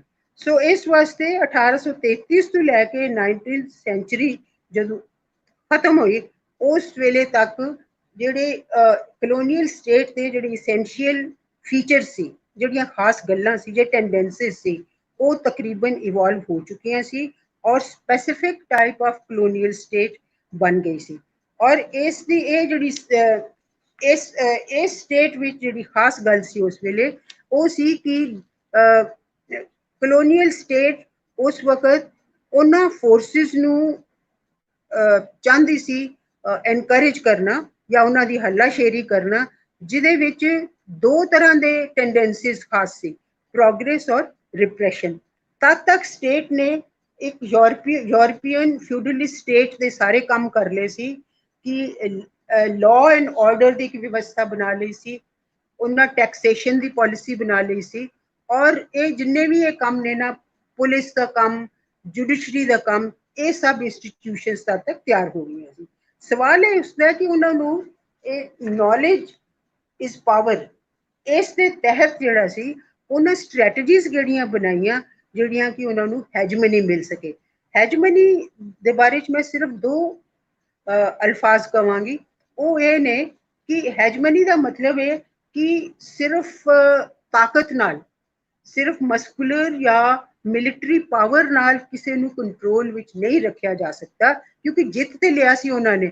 ਹੁਣ ਜਿਹੜਾ ਮਸਲਾ ਸੀ ਕਿ ਲੋਕਾਂ ਨੂੰ ਇਸ ਤਰ੍ਹਾਂ ਉਹਨਾਂ ਦੇ ਮਾਈਂਡ ਜਾਂ ਇਸ ਤਰ੍ਹਾਂ ਉਹਨਾਂ ਦੇ ਦਿਲੋਂ ਦਿਮਾਗ ਤੇ ਛਾ ਜਾਓ ਕਿ ਉਹ ਸੋਚਣ ਕਿ ਇਹ ਸਾਡੀ ਸਭ ਕੰਮ ਜਿਹੜਾ ਵੇ ਸਾਡੀ ਮਰਜ਼ੀ ਨਾਲ ਹੀ ਹੋ ਰਿਹਾ। ਇਹਨੂੰ ਅਸੀਂ ਹੈਜਮਨੀ ਕਹਿੰਦੇ ਆ ਕਿ ਲੋਕਾਂ ਦੀ ਸਹਿਮਤੀ ਲੈ ਲੈਣਾ ਔਰ ਉਹਨਾਂ ਨੂੰ ਇਹ ਭਰਮ ਉਹਨਾਂ ਦਿਲਾਂ 'ਚ ਪੈਦਾ ਕਰ ਦੇਣਾ, ਇਹ ਇਲੂਜ਼ਨ ਪੈਦਾ ਕਰ ਦੇਣਾ ਕਿ ਉਹਨਾਂ ਦਾ ਅਸੀਂ ਜਿਹੜਾ ਕੰਮ ਸੀ ਉਹ ਅਸੀਂ ਇੱਕ ਰੈਸ਼ਨਲ ਨੇਸ਼ਨ ਆ ਔਰ ਉਸ ਦੇ ਮੁਤਾਬਕ ਹੀ ਅਸੀਂ ਸਭ ਜਿਹੜਾ ਕਰ ਰਹੇ ਹੈਗੇ ਆ। ਔਰ ਉਹਨਾਂ ਨੇ ਇਸ ਕਲੋਨੀਅਲ ਸਟੇਟ ਨੇ ਦੀ ਜਿਹੜੀ ਸਭ ਨਾਲੋਂ ਵੱਡੀ ਖਾਸੀਅਤ ਸੀ ਇਸ ਫੇਜ਼ ਵਿੱਚ ਜਾਂ ਇਸ ਵਕਤ ਜਿਹੜੀ ਸੀ ਉਹ ਸੀ ਕਿ ਟੈਕਨੀਕਲ ਨੌਲੇਜ ਨੂੰ ਇੱਕ ਇੰਸਟਰੂਮੈਂਟ ਬਣਾ ਲੈਣਾ ਕੰਟਰੋਲ ਦਾ, ਕੌਂਕਿਸਟ ਦਾ, ਔਰ ਲੋਕਾਂ ਨੂੰ ਇਹ ਭਰਮ ਦੇਣਾ ਕਿ ਅਸੀਂ ਇਨਵਿੰਸੀਬਲ ਆ, ਸਾਨੂੰ ਜਿਹੜਾ ਵੇ ਅੰਗਰੇਜ਼ਾਂ ਨੂੰ ਹਰਾਇਆ ਨਹੀਂ ਜਾ ਸਕਦਾ। ਸੋ ਇਸ ਵਾਸਤੇ ਇੱਕ ਗੱਲ ਮੈਂ ਹੋਰ ਇਹਦੇ ਸ਼ਾਮਿਲ ਕਰਨਾ ਚਾਹਾਂਗੀ ਕਿ ਕਲੋਨੀਅਲ ਸਟੇਟ ਇਹ ਦਿਖਾਣਾ ਚਾਹੁੰਦੀ ਸੀ ਕਿ ਮੈਟਰੋਪੋਲੀਟਨ ਗਵਰਨਮੈਂਟ यानी जो लंडन विच जो सरकार चल रही सी ਉਹਦੇ ਨਾਲੋਂ ਜ਼ਿਆਦਾ ਉਹ ਪਾਵਰਫੁਲ ਨੇ, ਕਿਉਂਕਿ ਉੱਥੇ ਦੀ ਸਰਕਾਰ ਜਿਹੜੀ ਸੀ ਉਹ ਇਸਤੇਮਾਲ ਤਾਕਤ ਦਾ ਨਹੀਂ ਕਰ ਸਕਦੀ ਸੀ, ਕਿਉਂਕਿ ਉੱਥੇ ਜਿਹੜੀਆਂ ਸੀ ਡੋਮੈਸਟਿਕ ਪੋਲਿਟਿਕਸ ਵਿੱਚ ਲਿਬਰਲ ਔਰ ਕੰਜ਼ਰਵੇਟਿਵ ਫੋਰਸਿਸ ਸੀ। ਸੋ ਇਹ ਬਹੁਤ ਜ਼ਰੂਰੀ ਹੋ ਗਿਆ ਸੀ ਕਿ ਇੱਥੇ ਚਾਹੇ ਕਲਾਈਵ ਆਇਆ ਜਾਂ ਦੂਸਰੇ ਆਏ ਜਿਨ੍ਹਾਂ ਨੂੰ ਇਹ ਟੈਂਪਟੇਸ਼ਨ ਸੀ, ਜਾਂ ਹੇਸਟਿੰਗਸ ਕਿ ਉਹ ਤੁਹਾਡੀ ਆਪਣੀ ਤਾਕਤ ਦਾ ਇਸਤੇਮਾਲ ਕਰ ਰਹੇ ਹਨ, ਬਾਅਦ ਵਿੱਚ ਉਹਨਾਂ ਨੂੰ ਡਿਸਮਿਸ ਵੀ ਕਰ ਦਿੱਤਾ ਗਿਆ। ਸੋ ਇਹ ਫਰਕ ਸੀ ਮੈਟਰੋਪੋਲੀਟਨ ਗਵਰਨਮੈਂਟ ਵਿੱਚ, ਮੈਟਰੋਪੋਲੀਟਨ ਸਟੇਟ ਵਿੱਚ ਔਰ ਕਲੋਨੀਅਲ ਸਟੇਟ ਵਿੱਚ। ਇਹ ਗੱਲ ਅਸੀਂ ਮੈਂ ਇਸ ਨੂੰ ਇੱਥੇ ਹੀ ਛੱਡ ਦਿਆਂਗੀ। ਸਿਰਫ ਇਹ ਕਹਿਣਾ ਚਾਹਾਂਗੀ ਕਿ ਪਹਿਲੇ ਫੇਜ਼ ਵਿੱਚ ਮੁਗਲ ਸਰਕਾਰ ਦੇ ਬਿਲਕੁਲ ਪਿੱਠੂ ਦੀ ਤਰ੍ਹਾਂ ਬਿਹੇਵ ਕਰਦੇ ਸੀ, ਉਹਦੇ ਫਿਊਡਲ ਸਟੇਟ ਦੀ ਤਰ੍ਹਾਂ ਬਿਹੇਵ ਕਰਦੇ ਸੀ, ਕਿਉਂਕਿ ਉਹਦੇ ਕੋਲ ਉਹਨਾਂ ਨੇ ਸਾਰੇ ਫਾਇਦੇ ਲੈਣੇ ਸੀ। ਲੇਕਿਨ 19th ਸੈਂਚੁਰੀ ਵਿੱਚ ਜਦੋਂ 1857 ਵਿੱਚ ਹਿੰਦੁਸਤਾਨੀਆਂ ਨੂੰ ਉਹਨਾਂ ਨੇ ਹਰਾ ਦਿੱਤਾ, ਉਸ ਵਕਤ ਉਹਨਾਂ ਦਾ ਅੰਦਾਜ਼, ਉਹਨਾਂ ਦਾ ਤੌਰ ਤਰੀਕਾ, ਇਹ ਸਭ ਸਟੇਟ ਦਾ ਜਿਹੜਾ ਸੀ ਬਦਲ ਗਿਆ। ਔਰ ਇਸ ਵਕਤ ਉਹਨਾਂ ਨੂੰ ਇਹ ਨਹੀਂ ਸੀ ਲੱਗਦਾ ਕਿ ਸਾਡਾ ਕੋਈ ਰਾਈਵਲ ਹੈ ਔਰ ਸਾਨੂੰ ਕੋਈ ਚੈਲੰਜ ਕਰ ਸਕਦਾ ਵੇ। ਇਸ ਵਾਸਤੇ ਉਹਨਾਂ ਦਾ ਸੋਚ, ਉਹਨਾਂ ਦਾ ਤਰੀਕਾ, ਇਹ ਸਭ ਜਿਹੜਾ ਸੀ ਬਿਲਕੁਲ ਇੱਕਦਮ ਐਸਾ ਬਣ ਗਿਆ ਕਿ ਉਹ ਹੁਣ ਆਪਣੇ ਆਪ ਨੂੰ ਸਮਝਦੇ ਸੀ ਕਿ ਅਸੀਂ ਸਭ ਨਾਲੋਂ ਜ਼ਿਆਦਾ ਤਾਕਤਵਰ ਹਾਂ, ਹਿੰਦੁਸਤਾਨੀ ਸਾਡਾ ਕੁਝ ਨਹੀਂ ਵਿਗਾੜ ਸਕਦੇ। ਔਰ ਉਸ ਵਕਤ ਜਿਹੜੀਆਂ ਸੀ ਸਟ੍ਰੈਟਜੀਜ਼ ਨੌਲੇਜ ਦੀ ਸ਼ਕਲ ਵਿੱਚ, ਨੌਲੇਜ ਨੂੰ ਆਪਣੇ ਜ਼ਿਆਦਾ ਤੋਂ ਜ਼ਿਆਦਾ ਇਨਫੋਰਮੇਸ਼ਨ, ਜ਼ਿਆਦਾ ਤੋਂ ਜ਼ਿਆਦਾ ਨੌਲੇਜ ਜਿਹੜਾ ਸੀ ਉਹਨੂੰ ਆਪਣੇ ਹੱਥ ਵਿੱਚ ਕਰਨ ਲਈ ਇਹ ਬਹੁਤ ਜ਼ਰੂਰੀ ਸੀ ਕਿ ਉਹ ਕੁਛ ਯੂਟਿਲਿਟੇਰੀਅਨ ਗੱਲਾਂ ਵੀ ਕਰਨ, ਯੂਟਿਲਿਟੇਰੀਅਨ ਸਟ੍ਰੈਟਜੀ ਵੀ ਬਣਾਉਣ ਔਰ ਆਈਡੀਓਲੋਜੀਕਲ ਵੀ ਬਣਾਉਣ। ਉਹ ਯੂਟਿਲਿਟੇਰੀਅਨ ਜਿਹੜੀ ਸਟ੍ਰੈਟਜੀ ਸੀ ਕਲੋਨੀਅਲ ਸਟੇਟ ਦੀ, ਉਹ ਸੀ ਕਿ ਇੱਕ ਫੌਜ ਜਿਹੜੀ ਹੈ ਅੰਗਰੇਜ਼ੀ ਜਾਣਨ ਵਾਲੇ ਹਿੰਦੁਸਤਾਨੀਆਂ ਦੀ ਤਿਆਰ ਕਰ ਲਓ, ਜਿਹੜੇ ਕਿ lower rungs of various administrative departments ਦੇ ਵਿੱਚ ਨੌਕਰੀਆਂ ਕਰਨ, ਔਰ ਉਹ ਤੇ ਉਹਨਾਂ ਦੇ ਹੱਥ ਵਿੱਚ ਹੀ ਹੋਣਗੇ, ਉਹਨਾਂ ਨੂੰ ਥੋੜੀਆਂ ਥੋੜੀਆਂ ਤਨਖਾਹਾਂ ਦੇ ਕੇ ਜੋ ਮਰਜ਼ੀ ਕਰਵਾ ਲਓ। ਇੱਕ ਫਿਲਮ ਆਈ ਸੀ ਜਿਊਲ ਇਨ ਦ ਕਰਾਊਨ, ਉਸ ਵਿੱਚ ਇਹਦਾ ਬਹੁਤ ਅੱਛਾ ਪੋਰਟਰੇਲ ਸੀ ਕਿ ਕਿਸ ਤਰ੍ਹਾਂ ਹਿੰਦੁਸਤਾਨੀ ਉਹਨਾਂ ਦੇ ਮਤਹਿਤ ਬਣ ਕੇ ਕੰਮ ਕਰਦੇ ਨੇ ਔਰ ਕਿਸ ਤਰ੍ਹਾਂ ਉਹਨਾਂ ਦੀ ਬੇਇੱਜ਼ਤੀ ਕੀਤੀ ਜਾਂਦੀ ਸੀ ਔਰ ਉਹਨਾਂ ਨਾਲ ਕੋਈ ਵੀ ਅੱਛਾ ਸਲੂਕ ਨਹੀਂ ਸੀ ਕੀਤਾ ਜਾਂਦਾ। ਦੂਸਰਾ ਜਿਹੜਾ ਇਹਦਾ ਪਰਪਸ ਸੀ ਕਿ ਇਹ ਜਿਹੜੀ ਸੈਕੰਡ ਸਟ੍ਰੈਟਜੀ ਸੀ ਇਹਨਾਂ ਦੀ, ਉਹ ਸੀ ਕਿ introduction of English language in India, ਤਾਂ ਕਿ ਇਸ ਵਾਸਤੇ ਕਿ ਲੋਕਾਂ ਵਿੱਚ ਕਲੋਨੀਅਲ ਕੌਨਸ਼ੀਅਸਨੈਸ ਪੈਦਾ ਕਰੋ। ਉਹ ਸੋਚਣ ਕਿ ਅੰਗਰੇਜ਼ ਹੀ ਸਭ ਨਾਲੋਂ ਵਧੀਆ ਨੇ, ਉਹਨਾਂ ਦੇ ਤੌਰ ਤਰੀਕੇ ਸਭ ਨਾਲੋਂ ਵਧੀਆ ਨੇ, ਉਹਨਾਂ ਦੀ ਜਿਹੜੀ ਨੌਲੇਜ ਹੈ, ਜੋ ਉਹਨਾਂ ਕੋਲ ਗਿਆਨ ਮਿਲ ਸਕਦਾ ਹੈ, ਜੋ ਉਹਨਾਂ ਕੋਲ ਸਿਵਿਲਾਈਜੇਸ਼ਨ ਹੈ, ਉਹ ਸਭ ਨਾਲੋਂ ਵਧੀਆ ਹੈ। ਅੱਛਾ, ਫਸਟ ਜਨਰੇਸ਼ਨ ਸੀ ਜਿਹੜੀ ਇੰਡੀਅਨ ਇੰਟੈਲੀਜੈਂਸ਼ੀਆ ਦੀ, ਉਹ ਸੋਚਦੇ ਸੀ ਕਿ ਅੰਗਰੇਜ਼ ਸਾਡੇ ਵਾਸਤੇ ਜਾਂ ਅੰਗਰੇਜ਼ੀ ਰਾਜ ਇੱਕ ਚੋਜ਼ਨ ਜਾਂ ਇੱਕ ਐਸਾ ਇੰਸਟਰੂਮੈਂਟ ਸਾਨੂੰ ਮਿਲਿਆ ਵੇ ਜਿਹਦੇ ਜ਼ਰੀਏ ਇੰਡੀਆ ਨੂੰ ਅਸੀਂ ਮਾਡਰਨਾਈਜ਼ ਕਰ ਸਕਨੇ ਹਾਂ, ਪੋਲੀਟੀਕਲ ਔਰ ਇਕਨੋਮਿਕਲੀ ਆਲਸੋ। ਔਰ ਇਸ ਵਿੱਚ ਸਾਨੂੰ ਇਹ ਸਿਰਫ ਧਿਆਨ ਰੱਖਣ ਦੀ ਗੱਲ ਹੈ ਕਿ ਇਸ ਦੌਰਾਨ ਈਸਟ ਇੰਡੀਆ ਕੰਪਨੀ ਦਾ ਰਾਜ ਖਤਮ ਹੋ ਗਿਆ ਸੀ 1857 ਵਿੱਚ, ਔਰ ਸਿੱਧਾ ਜਿਹੜਾ ਸੀ ਜੋ ਹਿੰਦੁਸਤਾਨ ਵਿੱਚ ਜਿਹੜੀ ਕਲੋਨੀਅਲ ਸਟੇਟ ਸੀ, ਉਹ ਉਸ ਨੂੰ ਸਿੱਧਾ ਜਵਾਬ ਦੇਣਾ ਪੈਂਦਾ ਸੀ। ਉਹ ਜਵਾਬਦੇਹੀ ਸੀ ਉਸਦੀ, ਉਹ ਇੰਗਲਿਸ਼ ਪਾਰਲੀਮੈਂਟ ਜਾਂ ਬ੍ਰਿਟਿਸ਼ ਪਾਰਲੀਮੈਂਟ ਦੇ ਨਾਲ ਸੀ। ਇਸ ਵਾਸਤੇ ਰਾਜ ਕਰਨ ਦਾ ਤਰੀਕਾ ਵੀ ਬਦਲਣਾ ਸੀ, ਚਾਹੇ 1907 ਦੀ ਐਜੀਟੇਸ਼ਨ ਹੋਵੇ, ਉਹਨਾਂ ਨੂੰ ਵਾਪਸ ਲੈਣੇ ਪਏ ਆਪਣੇ ਕਾਨੂੰਨ ਜਿਹੜੇ ਗਲਤ ਸੀ, ਜਿਹਦੇ ਖਿਲਾਫ ਹਿੰਦੁਸਤਾਨੀ ਸੀ। ਸੋ ਇਸ ਵਾਸਤੇ ਇਹ ਜਿਹੜੀਆਂ ਗੱਲਾਂ ਸੀ ਇੰਪੋਰਟੈਂਟ ਸੀ, ਤਾਂ ਕਿ ਅਸੀਂ ਅਗਲੀ ਜਿਹੜੀ ਗੱਲ ਕਰੀਏ ਕਿ ਨੌਲੇਜ ਇਜ਼ ਪਾਵਰ, ਉਹ ਕਿਸ ਤਰ੍ਹਾਂ ਜਿਹੜੀ ਸੀ ਇਹਨਾਂ ਨੇ ਇਸਤੇਮਾਲ ਕਰਨੀ ਸੀ। ਅਬ ਵੈਸਟਰਨ ਐਜੂਕੇਸ਼ਨ ਨੂੰ ਦੇ ਇਲਾਵਾ ਇੱਕ ਹੋਰ ਪ੍ਰੋਜੈਕਟ ਜਿਹੜਾ ਇਹਨਾਂ ਨੇ ਸ਼ੁਰੂ ਕੀਤਾ ਕਲੋਨੀਅਲ ਸਟੇਟ ਨੇ, ਉਹ ਬੜਾ ਇਫੈਕਟਿਵ ਸੀ ਔਰ ਬੜਾ ਅਨਯੂਜੂਅਲ ਸੀ। ਉਹ ਸੀ ਰੀਫਿਗਰਿੰਗ ਐਂਡ ਰੀਸਟਰਕਚਰਿੰਗ ਆਫ ਸੋਸਾਇਟੀ, ਕਿ ਸੋਸਾਇਟੀ ਦੀ ਬਣਤਰ ਨੂੰ ਬਦਲਣਾ और उसकी शक्ल नूं भी बदलना, उसका तौर तरीका, उसनूं एक नई शक्ल देना। और इस ते एनलाइटन ये जिहड़ी नॉलेज की गल करते सी कि नॉलेज इज पावर, ये सी enlightenment theory of knowledge. Enlightenment की ਉਹਦੇ ਚ यूरोप विच एनलाइटनमेंट की रैशनैलिटी और इंडिविजुअल हक ਜਿਹੜੇ आम आदमी के हक ने, इंसान के हक ने, वो सारे मिलते सी। और इस वास्ते ये ਜਿਹੜਾ सी ਕੰਮ ਇਹਨਾਂ ਨੇ ਹਿੰਦੁਸਤਾਨੀਆਂ ਤੇ कब्जा ਕਰਨ ਲਈ, ਉਹਨਾਂ ਤੇ ਗਾਲਿਬ ਹੋਣ ਲਈ ਇਹ ਜ਼ਰੂਰੀ ਸਮਝਿਆ ਕਿ scientific exercise of enumerating and classifying Indians. ਇਹਦੇ ਵਿੱਚ ਜਿਹੜੀ ਮਨਸ਼ਾ ਕੰਮ ਕਰ ਰਹੀ ਸੀ ਉਹ ਸੀ ਕਿ ਇਸ ਸੁਸਾਇਟੀ ਨੂੰ ਕੰਟਰੋਲ ਅਸੀਂ ਤਾਂ ਹੀ ਕਰ ਸਕਨੇ ਆ ਜਦ ਤੱਕ ਕਿ ਸਾਨੂੰ ਉਹਦੇ ਬਾਰੇ ਵਿੱਚ ਬਿਲਕੁਲ ਖਾਸ ਐਗਜ਼ੈਕਟ नॉलेज ना होवे उसकी कंपोजिशन दी, और उसके मैंबर्स या उसके जेडे ने हिंदुस्तान के जेडे लोग ने एक टैक्सोनॉमिक सिस्टम विच फिट हो जाए। टैक्सोनॉमी ये एक बायोलॉजिकल टर्म है जिहदे च क्लासिफिकेशन की जाती बायोलॉजी के हिसाब का। सो इस विच असी नहीं जाएंगे।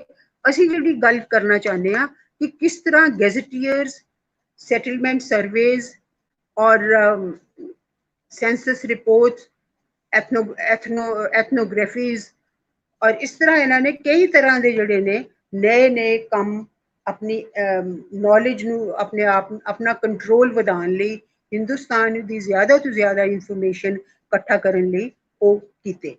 ਇਹਦੇ ਵਿੱਚ खास इन्हां दा ਜਿਹੜਾ आइडिया सी कि अंग्रेज ਜਿਹੜੇ ने सिर्फ वो अपना ओपोनेंट ना चुनन बल्कि वो ये भी तय कर देन पहला ही कि हिंदुस्तानिया ने किस रस्ते से चलना वे और किस तरह की डिवेलपमेंट हो, जिस तरह की अंग्रेज चाहणगे उही डिवेलपमेंट का वो तसवुर करन या उस तरह का विकास का या अपने आप को अगे वधन का रस्ता जोड़ा वे वो अंग्रेजों के मुताबिक चुनन।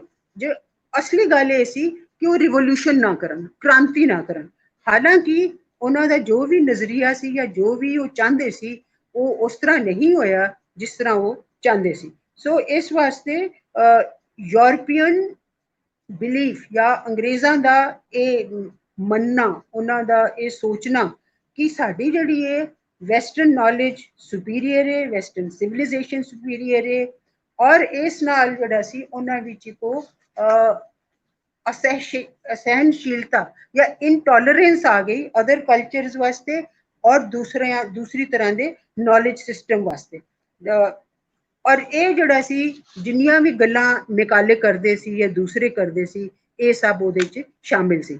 इस वास्ते ओरिएंटलिस्ट का जोड़ा फेथ नॉलेज इज पावर ये इंटैग्रेट हो गया कलोनीयल स्टेट दे डिस्कोर्स का मैं मतलब समझनी हाँ बिलीफ आर्गूमेंट या जो भी अपने आप में जस्टिफाई करने लिए असी डिबेट करने ਉਹਦੇ ਚੋਂ शामिल हो गया। और 1860 ऑनवर्ड्स ਜਿਹੜਾ ਸੀ इस तरह ਦੀਆਂ ਗੱਲਾਂ ਜਿਹੜੀਆਂ ਨੇ ਹੋਣ ਲੱਗ ਗਿਆ। ओरिएंटलिस्ट बिल्कुल खुडे लग गए, बिल्कुल वो रस्ते चों हट गए। हुण ਜਿਹੜੇ लोग सी वो 1860 तो लैके 1930 तक का जोड़ा उस तो अगे का भी जो पीरीयड है एक खास तरह का कनैक्शन बन गया। वो सी between science, colonialism, imperialism and racism. ये चार गल्लां जिहड़ियां ने बहुत उभर के आंदियां ने। हुण असी गल करने जिहड़ी जो मैं जिथे मैं हुणे तक गल कीती है या जिथे असी पहुंचे हुण तक, वो सी कि एन्यूमरेशन के जरिए उन्होंने किस तरह लोगों नूं वंड दिता। और इस भी जिहड़ी यूनिट्स सी वंडन दे, एक तो रिलीजन सी, एक कास्ट सी। रेस का मैं इस विच बिल्कुल नहीं जिक्र करांगी क्योंकि वो फिर बहुत लंबा काम हो जाएगा। और ना मैं इंडियन सोसाइटी किस तरह रिस्पोंड कर रही सी, वो किस तरह की स्ट्रैटेजीज बना रही सी, ਉਹਦਾ भी जिक्र बिल्कुल नहीं करांगी क्योंकि उस ते एक अलग किस्म की बहस है जिसनों असी फिर किसी वेले लै सकने हाँ। वो मौका फिर असी देखांगे। हुण जिहड़ी गल है खासकर गैजेटियर बनाए गए उस वक्त गैजेटियर और सेंसस की फर्क है। गैजेटियर विच सिर्फ जिहड़ा वे ਅਸੀਂ ਇਤਿਹਾਸ ਦਿੰਦੇ ਹਾਂ ਜਾਂ ਹਿਸਟਰੀ ਦਿੰਦੇ ਹਾਂ, ਲੋਕਾਂ ਦੀ ਹਿਸਟਰੀ, ਉਹਨਾਂ ਦੀ ਡਿਸਟ੍ਰਿਕਟ ਦੀ, ਉਹਨਾਂ ਇਸ ਤਰ੍ਹਾਂ ਦੀ ਇਕਨੋਮਿਕ, ਸੋਸ਼ੀਓਲੋਜੀਕਲ, ਕਮਰਸ਼ੀਅਲ, ਸਟੈਟਿਸਟੀਕਲ ਡਾਟਾ ਦਿੰਦੇ ਹਾਂ। ਔਰ ਇਹ ਇਸ ਤਰ੍ਹਾਂ ਦੀ ਗੈਜ਼ਟੀਅਰਸ ਬਣਾਉਣ ਨਾਲ ਇਹ ਐਂਥਰੋਪੋਲੋਜੀਕਲ ਰਿਸਰਚਿਸ ਜੋ ਇੰਗਲੈਂਡ ਵਿੱਚ ਹੋ ਰਹੀਆਂ ਸੀ, ਉਹ ਉਸ ਤਰ੍ਹਾਂ ਉਹਨਾਂ ਨੂੰ ਮਦਦ ਮਿਲ ਰਹੀ ਸੀ।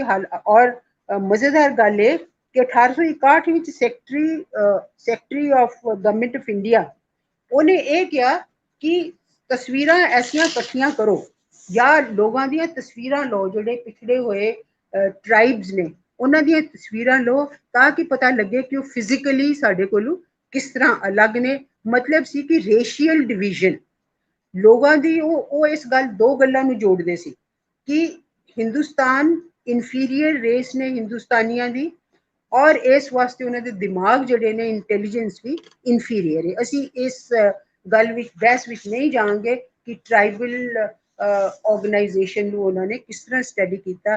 ਅਸੀਂ ਸਿੱਧੀ ਜਿਹੜੀ ਗੱਲ ਕਰਾਂਗੇ ਰਿਲੀਜਨ ਦੀ, ਕਿ ਰਿਲੀਜਨ ਦੇ ਜ਼ਰੀਏ ਉਹਨਾਂ ਨੇ ਕਿਸ ਤਰ੍ਹਾਂ ਉਸ ਦੇ ਬਾਰੇ ਵਿੱਚ ਜਿੰਨੀ ਇਨਫੋਰਮੇਸ਼ਨ ਸੀ ਇਕੱਠੀ ਕਰਕੇ, ਤੇ ਰਿਲੀਜਨ ਦੇ ਹਿਸਾਬ ਨਾਲ ਉਹਨਾਂ ਹਿੰਦੂਆਂ, ਮੁਸਲਮਾਨਾਂ ਔਰ ਇਸ ਤਰ੍ਹਾਂ ਅਛੂਤ ਹਿੰਦੂਆਂ ਵਿੱਚੋਂ ਜਾਂ ਸਿੱਖਾਂ ਔਰ ਹਿੰਦੂਆਂ ਨੂੰ ਵੰਡਿਆ। ਇਸ ਦੀ ਗੱਲ ਜਿਹੜੀ ਹੈ ਉਹ ਸਾਡੇ ਲਈ ਜ਼ਿਆਦਾ ਜ਼ਰੂਰੀ ਹੈ।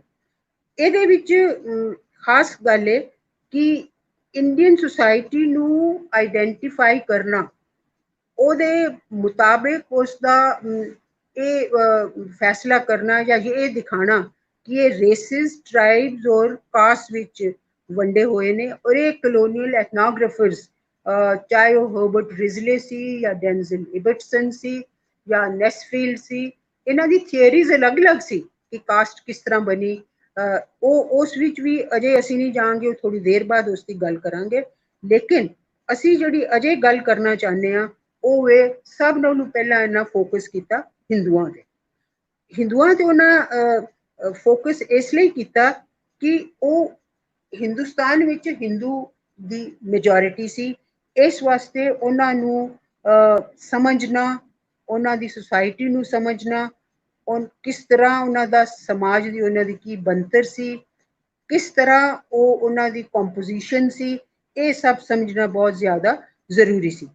ਇਸ ਵਾਸਤੇ ਇਹ ਕਿਸੇ ਨੇ ਕਿਹਾ ਕਿ ਇਹ ਵਰਨਾ ਦੇ ਹਿਸਾਬ ਨਾਲ, ਵਰਨਾ ਬੇਸਿਸ ਹੈ, ਪਿਓਰਿਟੀ ਇੰਪਿਓਰਿਟੀ ਦਾ ਕ੍ਰਾਈਟੀਰੀਆ ਵੇ, ਜਾਂ ਮੈਰਿਜ ਕਸਟਮਸ ਨੇ ਜਿਸ ਦੇ ਲਿਹਾਜ਼ ਨਾਲ ਜਾਂ ਜਿਸ ਦੇ ਬੇਸਿਸ ਤੇ ਹਿੰਦੂਆਂ ਵਿੱਚ ਵੰਡ ਹੈਗੀ, ਹਿੰਦੂ ਸੁਸਾਇਟੀ ਜਿਹੜੀ ਹੈ ਉਹ ਖੜੀ ਹੈ ਜਾਂ ਉਹ ਬਣੀ ਹੋਈ ਹੈ।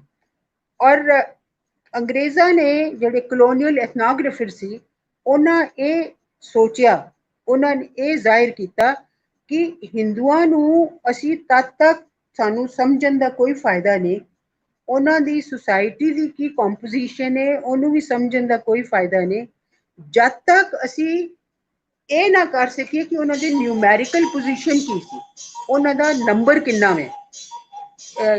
ਇਹ ਬਹੁਤ ਜ਼ਰੂਰੀ ਸੀ ਕਿ ਹਿੰਦੂਆਂ ਦੀ ਨੰਬਰ ਕਿੰਨਾ ਵੇ, ਕਿੰਨੇ ਨੇ ਉਹ, ਔਰ ਕਿਸ ਤਰ੍ਹਾਂ ਉਹ ਰਹਿੰਦੇ ਨੇ, ਕਿਸ ਤਰ੍ਹਾਂ ਉਹ ਬਹਿੰਦੇ ਨੇ, ਕੀ ਉਹ ਖਾਂਦੇ ਨੇ, ਕੀ ਉਹਨਾਂ ਦੀ ਸ਼ਾਦੀਆਂ ਦੀਆਂ ਰਸਮਾਂ ਨੇ, ਔਰ ਪਿਓਰਿਟੀ ਇੰਪਿਓਰਿਟੀ ਦੀ ਜਿਹੜੀ ਕ੍ਰਾਈਟੀਰੀਆ ਵੇ ਉਹ ਕਿਸ ਤਰ੍ਹਾਂ ਫੰਕਸ਼ਨ ਕਰਦਾ ਵੇ।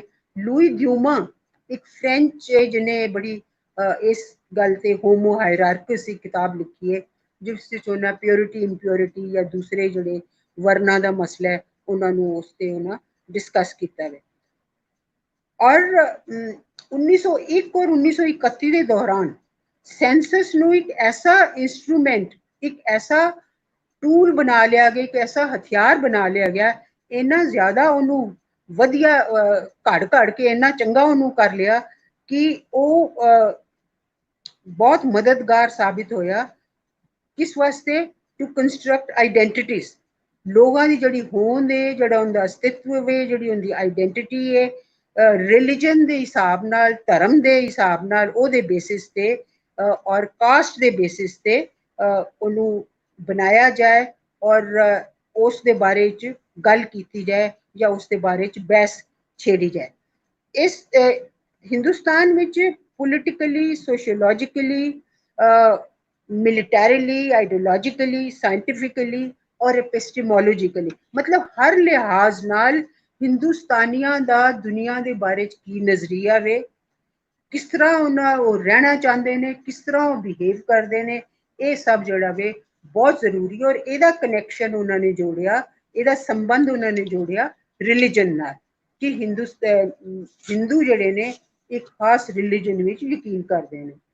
और एक होर दिलचस्प गल जिहड़ी मैं थोड़े सामने रखना चाहनी हाँ कि ब्रिटेन विच सेंस रिलीजन की जिहड़ी कैटेगरी है या धर्म की कैटेगरी, ये सिर्फ 1853 के सेंसस विच शामिल किया गया।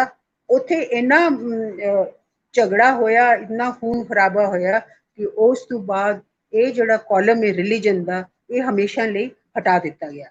और लेकिन तुसी देखोगे हिंदुस्तान के जिन्ना भी सेंसस होए ने उस विच एक बारी धर्म का कॉलम बन गया ते आखिर तक धर्म का कॉलम जिहड़ा वे उत्थे पक्का हो गया, बन गया और लोगों विच रिलीजियस कंपटीशन शुरू हो गया। सो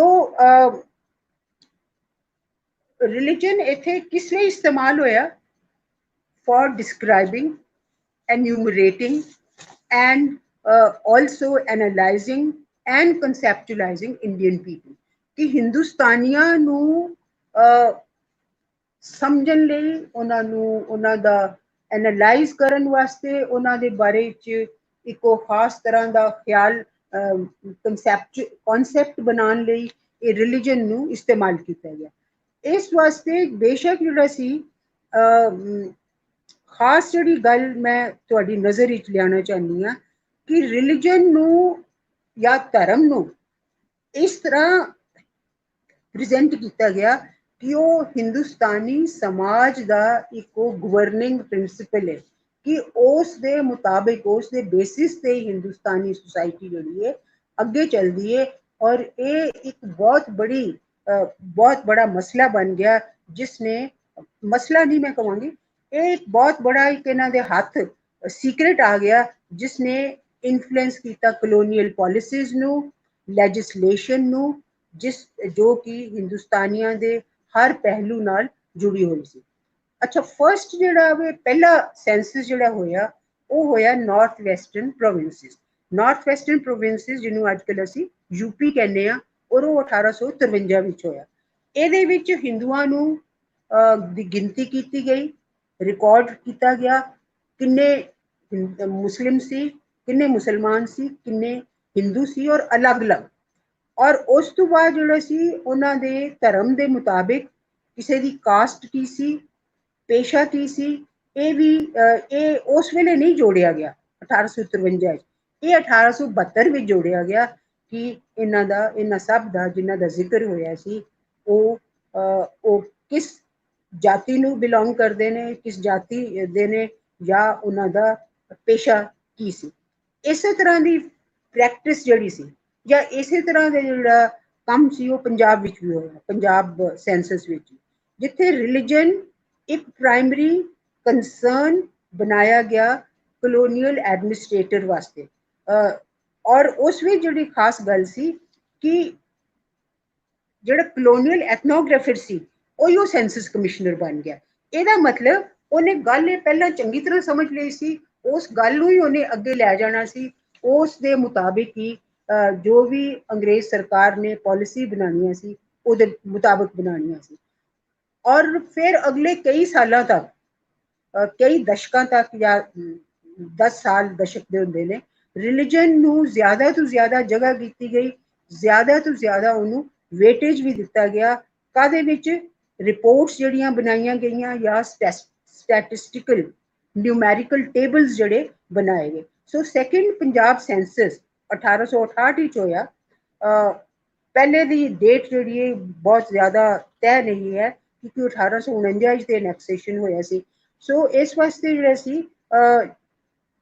1868 ਦੇ ਸੈਂਸਸ ਵਿੱਚ ਰਿਲੀਜੀਅਸ ਗਰੁੱਪਸ ਨੂੰ 7 ਕੈਟਾਗਰੀ ਵਿੱਚ ਵੰਡਿਆ ਗਿਆ। ਕ੍ਰਿਸਚੀਅਨਸ, ਮੁਹੰਮਡਨਸ, ਹਿੰਦੂਸ, ਸਿੱਖ, ਬੁੱਧਿਸਟ, ਜੈਨਸ और ਜਿਹੜੇ ਦੂਸਰੇ ਸੀ दूसरे ਧਰਮ ਸੀ। पंजाब सेंसस रिपोर्ट ਜਿਹੜੀ 1891 91 ਚ ਆਈ, ਉਸਨੇ ਮੇਜਰ ਸੈਕਟਸ ਜਿਹੜੇ ਸੀ, ਅੱਗੇ ਸੰਪਰਦਾਇ ਸੀ ਇਹਨਾਂ ਧਰਮਾਂ ਦੇ, ਉਹਨਾਂ ਦਾ ਜ਼ਿਕਰ ਕੀਤਾ। ਉਹਨਾਂ ਜਿਹੜੀਆਂ ਸਬ ਡਿਵੀਜ਼ਨ ਸੀ ਹਿੰਦੂਇਜ਼ਮ ਵਿੱਚ, ਉਹਨਾਂ ਦਾ ਵੀ ਨੂੰ ਵੀ ਐਨਾਲਾਈਜ਼ ਕੀਤਾ। ਔਰ ਇਹ ਉਸ ਵਿੱਚ ਮਜ਼ੇਦਾਰ ਗੱਲ ਹੈ, ਦਿਲਚਸਪ ਵੀ ਹੈ ਕਿ ਤੁਸੀਂ ਜਿਨ੍ਹਾਂ ਦੀ ਜੋਗੀਆਂ ਦੀ ਗੱਲ ਕਰਦੇ ਹੋ ਜਾਂ ਸੰਨਿਆਸੀਆਂ ਦੀ ਤੁਸੀਂ ਗੱਲ ਕੀਤੀ ਪਿਛਲੇ ਲੈਕਚਰਸ ਵਿੱਚ, ਉਹ ਵੀ ਡਿਵੀਜ਼ਨ ਉਸੇ ਦਿਖਾਇਆ ਗਿਆ। ਔਰ ਇਸਲਾਮ ਵਿੱਚ ਕਿੰਨੀ ਪਰਸੈਂਟੇਜ ਸੀ ਸੁਨੀਜ਼ ਦੀ, ਕਿੰਨੀ ਸ਼ੀਆਜ਼ ਦੀ, ਕਿੰਨੀ ਵਹਾਬੀਜ਼ ਦੀ, ਔਰ ਕ੍ਰਿਸਚੀਅਨਸ ਵਿੱਚ ਨੂੰ ਅੱਗੇ ਵੰਡਿਆ ਗਿਆ, ਐਂਗਲੀਕਨਸ, ਪ੍ਰੈਸਬਿਟੇਰੀਅਨਸ, ਬੈਪਟਿਸਟ, ਰੋਮਨ ਕੈਥਲਿਕਸ ਵਗੈਰਾ ਵਗੈਰਾ। ਹੁਣ ਅਗਰ ਅਸੀਂ ਇਸ ਗੱਲ ਤੇ ਮੈਂ ਤੁਹਾਨੂੰ ਅਸੀਂ ਇਸ ਕਹਾਂਗੇ ਕਿ ਮਰਹਲੇ ਤੇ ਪਹੁੰਚ ਗਏ ਹਾਂ ਕਿ ਇਹ ਦੇਖੀਏ ਕਿ ਰਿਲੀਜਨ ਨੂੰ ਕਿਸ ਤਰ੍ਹਾਂ ਡਿਫਾਈਨ ਕੀਤਾ ਗਿਆ, ਕਿਸ ਤਰ੍ਹਾਂ ਉਹਨੂੰ ਸਟ੍ਰੈਚ ਕਰਕੇ ਕਮਿਊਨਿਟੀ ਬਣਾ ਦਿੱਤਾ ਗਿਆ, ਕਮਿਊਨਿਟੀਜ਼ ਬਣਾ ਦਿੱਤਾ ਗਿਆ, ਔਰ ਉਹਨਾਂ ਨੂੰ ਉਹਨਾਂ ਦੀ ਬਾਉਂਡਰੀਜ਼ ਮੁਕਰਰ ਕਰ ਦਿੱਤੀਆਂ ਗਈਆਂ। ਔਰ ਫਿਰ ਉਹਨਾਂ ਨੂੰ ਐਥਨੋਗ੍ਰਾਫਰਸ ਨੇ ਜਿਹੜੇ ਖਾਨੇ ਬਣਾਏ ਸੀ, ਪਿਜਨ ਹੋਲਸ ਵਿੱਚ ਬਣਾਏ ਸੀ, ਉਹਨਾਂ 'ਚ ਕਿੰਜ ਫਿੱਟ ਕੀਤਾ ਗਿਆ। ਔਰ ਇਸ ਵਾਸਤੇ ਸਾਨੂੰ ਕੀ ਦੇਖਣਾ ਪਏਗਾ ਸੈਂਸਸ ਰਿਪੋਰਟ 'ਚ? ਸੈਂਸਸ ਰਿਪੋਰਟ ਵਿੱਚ ਦੋ ਹਿੱਸੇ ਹੁੰਦੇ ਨੇ, ਇੱਕ ਹੁੰਦੇ ਨੇ ਸਟੈਟਿਸਟੀਕਲ ਟੇਬਲਸ, ਦੂਸਰਾ ਹੁੰਦਾ ਹੈ ਡਿਸਕਰਸਿਵ ਸੈਕਸ਼ਨ, ਜਿਹਦੇ ਵਿੱਚ ਹਰ ਸੈਂਸਸ ਰਿਪੋਰਟ ਵਿੱਚ ਹਰ ਪ੍ਰੋਵਿੰਸ ਦੀ ਸੈਂਸਸ ਰਿਪੋਰਟ ਵਿੱਚ ਇਹ ਇੱਕ ਡਿਸਕਸ਼ਨ ਹੁੰਦੀ ਹੈ ਕਿ ਇਹ ਧਰਮਾਂ ਦੇ ਬਾਰੇ 'ਚ ਇਹਨਾਂ ਦੀ ਵੰਡ ਕੀ ਹੈ, ਇਹਨਾਂ ਦੇ ਸੰਪਰਦਾਇ ਕੀ ਨੇ, ਇਹ ਸਭ ਸੀ। ਅੱਛਾ, ਪੰਜਾਬ ਦਾ ਖਾਸ ਅਸੀਂ ਜ਼ਿਕਰ ਇਸ ਵਾਸਤੇ ਕਿਉਂਕਿ ਸਾਡਾ ਫੋਰਮ ਜਿਹੜਾ ਵੇ ਪੰਜਾਬ ਤੇ ਜ਼ਿਆਦਾ ਫੋਕਸ ਕਰਦਾ ਵੇ। ਉਹ ਹਰ 10 ਸਾਲ ਬਾਅਦ ਜਿਹੜਾ ਸੈਂਸਸ ਹੁੰਦਾ ਸੀ, ਉਹਦੇ ਵਿੱਚ ਜਿੰਨੀਆਂ ਵੀ ਉਸ ਵਕਤ ਸੋਸ਼ੀਓ ਰਿਲੀਜੀਅਸ ਆਰਗੇਨਾਈਜੇਸ਼ਨ ਸੀ, ਚਾਹੇ ਉਹ ਬ੍ਰਹਮੋ ਸਮਾਜ ਸੀ, ਆਰਿਆ ਸਮਾਜ, ਦੇਵ ਸਮਾਜ, ਰਾਧਾ ਸਵਾਮੀ, ਸਤਸੰਗ ਔਰ ਅਹਿਮਦੀਆ, ਸਿੰਘ ਸਭਾ ਵਗੈਰਾ ਵਗੈਰਾ, ਇਹਨਾਂ ਸਭ ਨੂੰ ਉਹਦੇ ਵਿੱਚ ਦਰਜ ਕੀਤਾ ਜਾਂਦਾ ਸੀ। ਔਰ ਰਿਲੀਜਨ ਜਾਂ ਧਰਮ ਨੂੰ ਅਸੀਂ ਇੱਕ ਕੈਟੇਗਰੀ, ਬੇਸਿਕ ਕੈਟੇਗਰੀ ਬਣਾ ਕੇ ਉਸ ਵਿੱਚ ਇਹ ਦੇਖਿਆ ਜਾਂਦਾ ਸੀ ਕਿ ਇਹਨਾਂ ਵਿੱਚ ਪਾਪੂਲੇਸ਼ਨ ਵਿੱਚ ਕਿਹਦਾ ਵਾਧਾ ਹੋਇਆ ਤੇ ਕਿਹਦਾ ਘਾਟਾ ਹੋਇਆ, ਕਿਹੜਾ ਅੱਗੇ ਗਿਆ ਤੇ ਕਿਹੜਾ ਪਿੱਛੇ ਗਿਆ। ਔਰ ਉਸ ਨਾਲ ਕੀ ਸੀ, ਉਹਨਾਂ ਦੀ ਜਿਹੜੀ ਹੈ ਕੀ ਪਤਾ ਲੱਗਦਾ ਸੀ, size of the community, religious community. ਦੂਸਰੀ ਗੱਲ ਜਿਹੜੀ ਪਤਾ ਲੱਗਦੀ ਸੀ ਕਿ ਉਹਨਾਂ ਦੀ ਰਿਲੇਟਿਵ ਸਟਰੈਂਥ, ਉਹਨਾਂ ਦੀ ਜਿਹੜੀ ਤਾਕਤ ਹੈ ਉਹਦੇ 'ਚ ਕੀ ਸ਼ਿਫਟ ਆਇਆ, ਵਧੀ ਹੈ, ਘਟੀ ਹੈ, ਉੱਪਰ ਗਈ ਹੈ, ਥੱਲੇ ਗਈ ਹੈ, ਜਾਂ ਕਿਧਰੋਂ ਕਨਵਰਸ਼ਨ ਹੋ ਕੇ ਆਈ ਹੈ, ਜਾਂ ਕਿਸ ਤਰ੍ਹਾਂ ਹੋਇਆ। ਇਸ ਤੋਂ ਮੇਰਾ ਖਿਆਲ ਤੁਸੀਂ ਸਾਰੇ ਮੇਰੇ ਨਾਲ ਜ਼ਿਆਦਾ ਅੱਛੀ ਤਰ੍ਹਾਂ ਸਮਝਦੇ ਹੋ ਕਿ ਜਿਹੜਾ ਪਹਿਲਾ ਰਿਲੀਜਨ ਐਮੋਰਫਸ ਸੀ, ਐਮੋਰਫਸ ਬਿਨਾਂ ਕਿਸੇ ਸ਼ਕਲ ਦੇ ਸੀ, ਬਿਨਾਂ ਕਿਸੇ ਡੈਫੀਨੇਸ਼ਨ ਸੀ, ਉਹ ਹੁਣ ਡਿਫਾਈਨ ਕਰ ਦਿੱਤਾ ਗਿਆ ਇੱਕ ਕਮਿਊਨਿਟੀ ਦੇ ਤੌਰ ਤੇ। ਉਸ ਦੀ ਮੈਪਿੰਗ ਕੀਤੀ ਗਈ, ਉਹਨੂੰ ਐਨਿਊਮਰੇਟ ਕੀਤਾ ਗਿਆ, ਉਹਦੀ ਮਤਲਬ ਉਹਨੂੰ ਗਿਣਿਆ ਗਿਆ। ਔਰ ਇਸ ਵਾਸਤੇ ਫਿਰ ਇਹ ਦੱਸਣ ਲਈ ਕਿ ਉਹਦੀ ਜਿਓਗ੍ਰਾਫਿਕ ਡਿਸਟ੍ਰੀਬਿਊਸ਼ਨ ਕੀ ਸੀ, ਮਤਲਬ ਕਿੱਥੇ ਕਿਹੜੇ ਰੀਜਨ ਵਿੱਚ ਉਹ ਜ਼ਿਆਦਾ ਸੀ ਜਾਂ ਘੱਟ ਸੀ, ਔਰ ਕਿਸ ਏਰੀਆ ਵਿੱਚ ਉਹਦਾ ਮੈਜੋਰਿਟੀ ਸਟੇਟਸ ਸੀ, ਕਿਸ ਵਿੱਚ ਉਹਦਾ ਮਾਈਨੋਰਿਟੀ ਸਟੇਟਸ ਸੀ। ਔਰ ਕਿਸੇ ਵੀ ਤਰ੍ਹਾਂ ਦੇ ਜਿਹੜੀਆਂ ਤਬਦੀਲੀਆਂ ਆਈਆਂ ਇਹ ਪੈਟਰਨਸ ਆਫ ਡਿਸਟ੍ਰੀਬਿਊਸ਼ਨ ਵਿੱਚ ਕਿ ਕਿੱਥੇ ਕਿੰਨੇ ਨੇ ਤੇ ਕਿੱਥੇ ਕਿੰਨੇ ਨੇ, ਇਸ ਵਿੱਚ ਉਹ ਇਹ ਵੀ ਗੱਲ ਜਿਹੜੀ ਸੀ ਇਹ ਵੀ ਖਾਸ ਸੀ।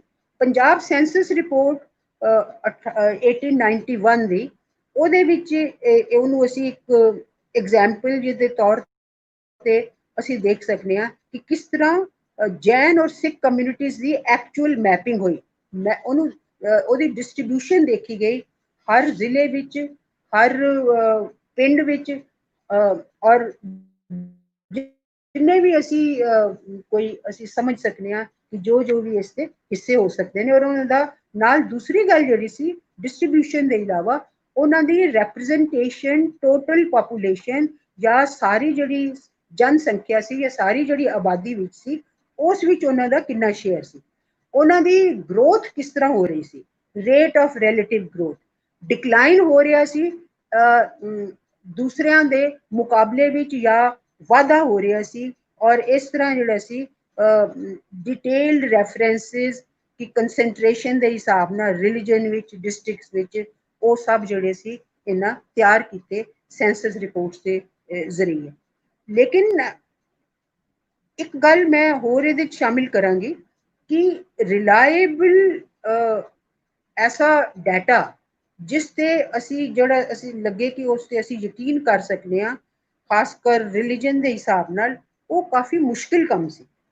खासकर हिंदुआं दे बारे किस तरह उन्होंने डिफाइन किया गया, हिंदू नूं किस तरह तुसी डिफाइन करना है, ये पंजाब विच बहुत जबरदस्त मसला सी। क्यों मसला सी? क्योंकि इत्थे जिहड़ी गल सी वो सी कि पंजाब दे, मैं तुहानूं एक एग्जाम्पल दे रही हाँ कि पंजाब दा जिहड़ा पहला सेंसस सी ਉਹਦੇ ਵਿੱਚ ਸਿੱਖ ਜਿਹੜੇ ਸੀ ਹਿੰਦੂ ਦੀ ਡੈਫੀਨੇਸ਼ਨ ਵਿੱਚ ਸ਼ਾਮਿਲ ਕੀਤੇ ਗਏ ਸੀ। ਸੈਕੰਡ ਪੰਜਾਬ ਸੈਂਸਸ ਜਿਹੜਾ 1868 ਵਿੱਚ ਹੋਇਆ ਉਹਦੇ ਵਿੱਚ ਸਿੱਖਾਂ ਨੂੰ ਇੱਕ ਅਲੱਗ ਕੈਟਾਗਰੀ 'ਚ ਸ਼ਾਮਿਲ ਕਰ ਦਿੱਤਾ ਗਿਆ। ਔਰ ਇਹਦਾ ਕੀ ਮਤਲਬ ਸੀ ਜਦੋਂ ਕਿਹਾ ਕਿ ਸਿੱਖ ਜਿਹੜੇ ਨੇ ਅਲੱਗ ਨੇ ਔਰ 1897 ਚ ਭਾਈ ਕਾਹਨ ਸਿੰਘ ਨਾਭਾ ਨੇ ਇਹ ਡਿਕਲੇਅਰ ਕਰਤਾ ਹਮ ਹਿੰਦੂ नहीं है। और इस विच जिहड़ी सी ऑफिशियल रिकग्निशन सी सिखिज्म दी।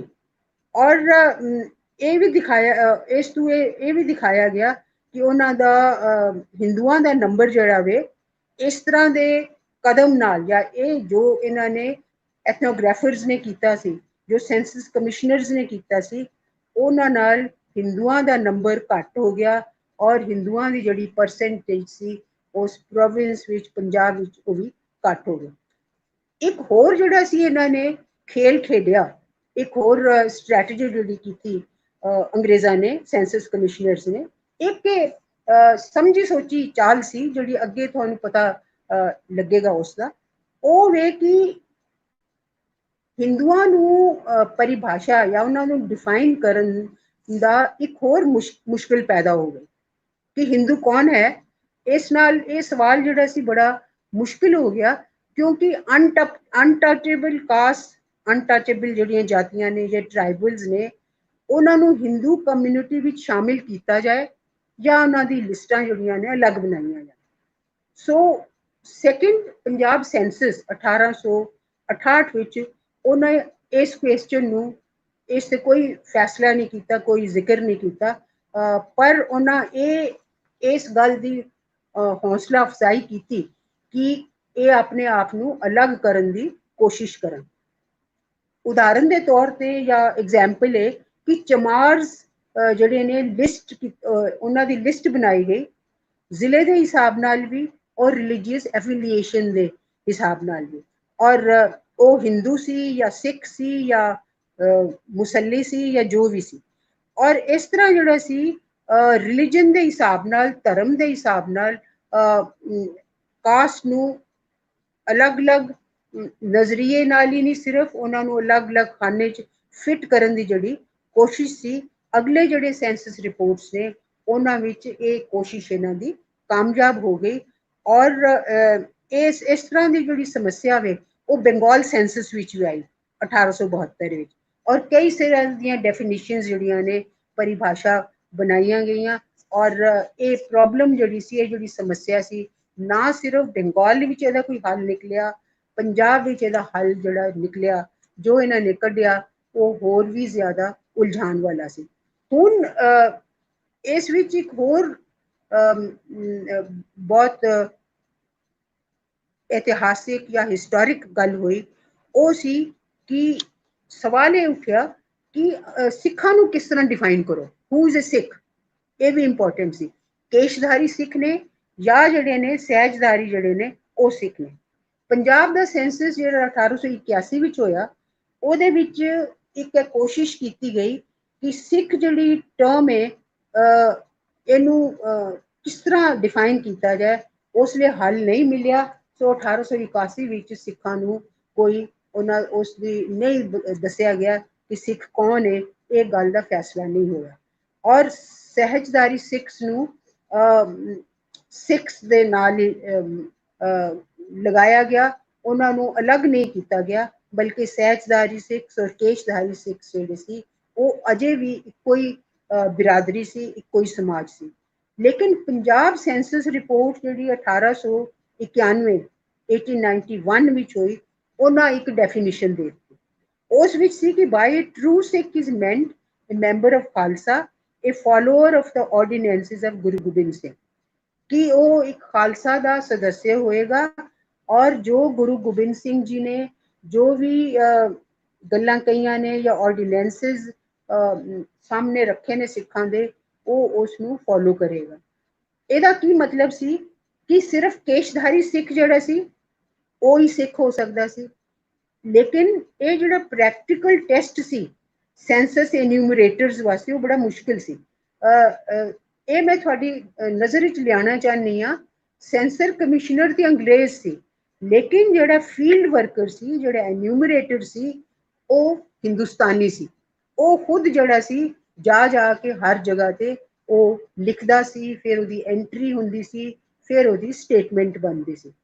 ਹੁਣ ਸਵਾਲ ਇਹ ਉੱਠਦਾ ਸੀ ਕਿ ਪ੍ਰੈਕਟੀਕਲ ਟੈਸਟ ਕੀ ਹੋਏਗਾ ਇੱਕ ਸਿੱਖ ਦਾ। ਉਹਦੇ 'ਚ ਸੀ ਕਿ ਉਹ ਇੱਕ ਤੇ ਉਹਦੇ ਵਾਲ ਨਾ ਕੱਟੇ ਹੋਣ, ਦੂਸਰਾ ਉਹ सिगरेट या शराब इस तरह ये कुछ ना करता होवे। लेकिन ये प्रॉब्लम इन्नी ज्यादा सी कि इसका कोई अजे हल सरकार ने नहीं कढ़िया, सेंसस कमिश्नर्स भी इसका हल नहीं सी कढ़ सके। सो इस वास्ते जेहड़े सी कि ये एक बड़ी टैक्नीकल प्रॉब्लम सी, टैक्नीकल समस्या सी कि हुण उन्हां सिक्खां नूं आइडेंटिफाई करो ਜਿਹੜੇ केशधारी ने और वो शराब या सिगरेट नहीं पींदे। लेकिन सहजदारी सिखां नूं हिंदुआं विच ही शामिल कर लिया गया। लेकिन उस विच सिर्फ ये एक गल रख दी गई कि उन्हां नूं नानक पंथी वो अपने आप नूं कह सकते सी कि वो फॉलोअर ऑफ गुरु नानक सी या दूसरे गुरुआं दे भी फॉलोअर सी। 1901 विच फिर एक सेंसस होया, ਉਹਦੇ ਵਿੱਚ ਇਹ ਫੈਸਲਾ ਕੀਤਾ ਗਿਆ ਕਿ ਇਸ ਤਰ੍ਹਾਂ ਦਾ ਜਿਹੜਾ ਮਸਲਾ ਵੇ ਇਹ ਨਾ ਛੇੜੋ, ਨਹੀਂ ਤੇ ਕੋਈ ਝਗੜਾਬਾਜ਼ੀ ਹੋ ਜਾਏਗੀ, ਸਰਕਾਰ ਅਜੇ ਉਸ ਦਾ ਹੱਲ ਨਹੀਂ ਕੱਢੇਗੀ। ਲੇਕਿਨ 1911 ਵਿੱਚ ਜਿਹੜਾ ਸੈਂਸਸ ਹੋਇਆ ਉਹਦੇ ਵਿੱਚ ਡੈਫੀਨੇਸ਼ਨ ਆਫ ਸਿੱਖ ਜਿਹੜੀ ਸੀ ਉਹ ਫੇਰ ਬਦਲ ਗਈ। ਐਨਿਊਮਰੇਟਰਸ ਨੂੰ ਕਿਹਾ ਕਿ ਜਿਹੜਾ ਕੋਈ ਕਹਿੰਦਾ ਮੈਂ ਸਿੱਖ ਹਾਂ, ਜਿਹੜਾ ਕੋਈ ਕਹਿੰਦਾ ਮੈਂ ਹਿੰਦੂ ਹਾਂ, ਉਹਨਾਂ ਨੂੰ ਉਸੇ ਤਰ੍ਹਾਂ ਹੀ ਤੁਸੀਂ ਦਰਜ ਕਰ ਲਓ, ਉਹਨਾਂ ਨੂੰ ਕੋਈ ਅਲੱਗ ਨਾ ਕਰੋ। ਔਰ ਇਸ ਤਰ੍ਹਾਂ ਜਿਹੜਾ ਸੀ ਸਿੱਖ ਇਹ ਜਿਹੜੀ ਰਿਜ਼ੈਂਟਮੈਂਟ ਜਿਹੜੀ ਹੋਣੀ ਸੀ ਜਾਂ ਆਪਸ ਵਿੱਚ ਜਿਹੜਾ ਵਿਤਕਰਾ ਹੋਣਾ ਸੀ ਉਸ ਤੋਂ ਸਰਕਾਰ ਨੇ ਅਜੇ ਬਚਨ ਤੋਂ ਹੀ ਆਪਣਾ ਜ਼ਿਆਦਾ ਫਾਇਦਾ ਦੇਖਿਆ। ਔਰ ਇੱਕ ਹੋਰ ਮਸਲਾ ਖੜਾ ਹੋ ਗਿਆ ਪੰਜਾਬ ਵਿੱਚ ਕਿ ਕੁਝ ਸਿੱਖ ਕਹਿੰਦੇ ਸੀ ਅਸੀਂ ਤੇ ਹਿੰਦੂ ਹੀ ਰਹਿਣਾ ਚਾਹੁੰਦੇ ਹਾਂ, ਕੁਝ ਜੈਨੀ ਸੀ ਉਹ ਵੀ ਕਹਿੰਦੇ ਸੀ ਅਸੀਂ ਹਿੰਦੂ ਰਹਿਣਾ ਚਾਹੁੰਦੇ ਹਾਂ।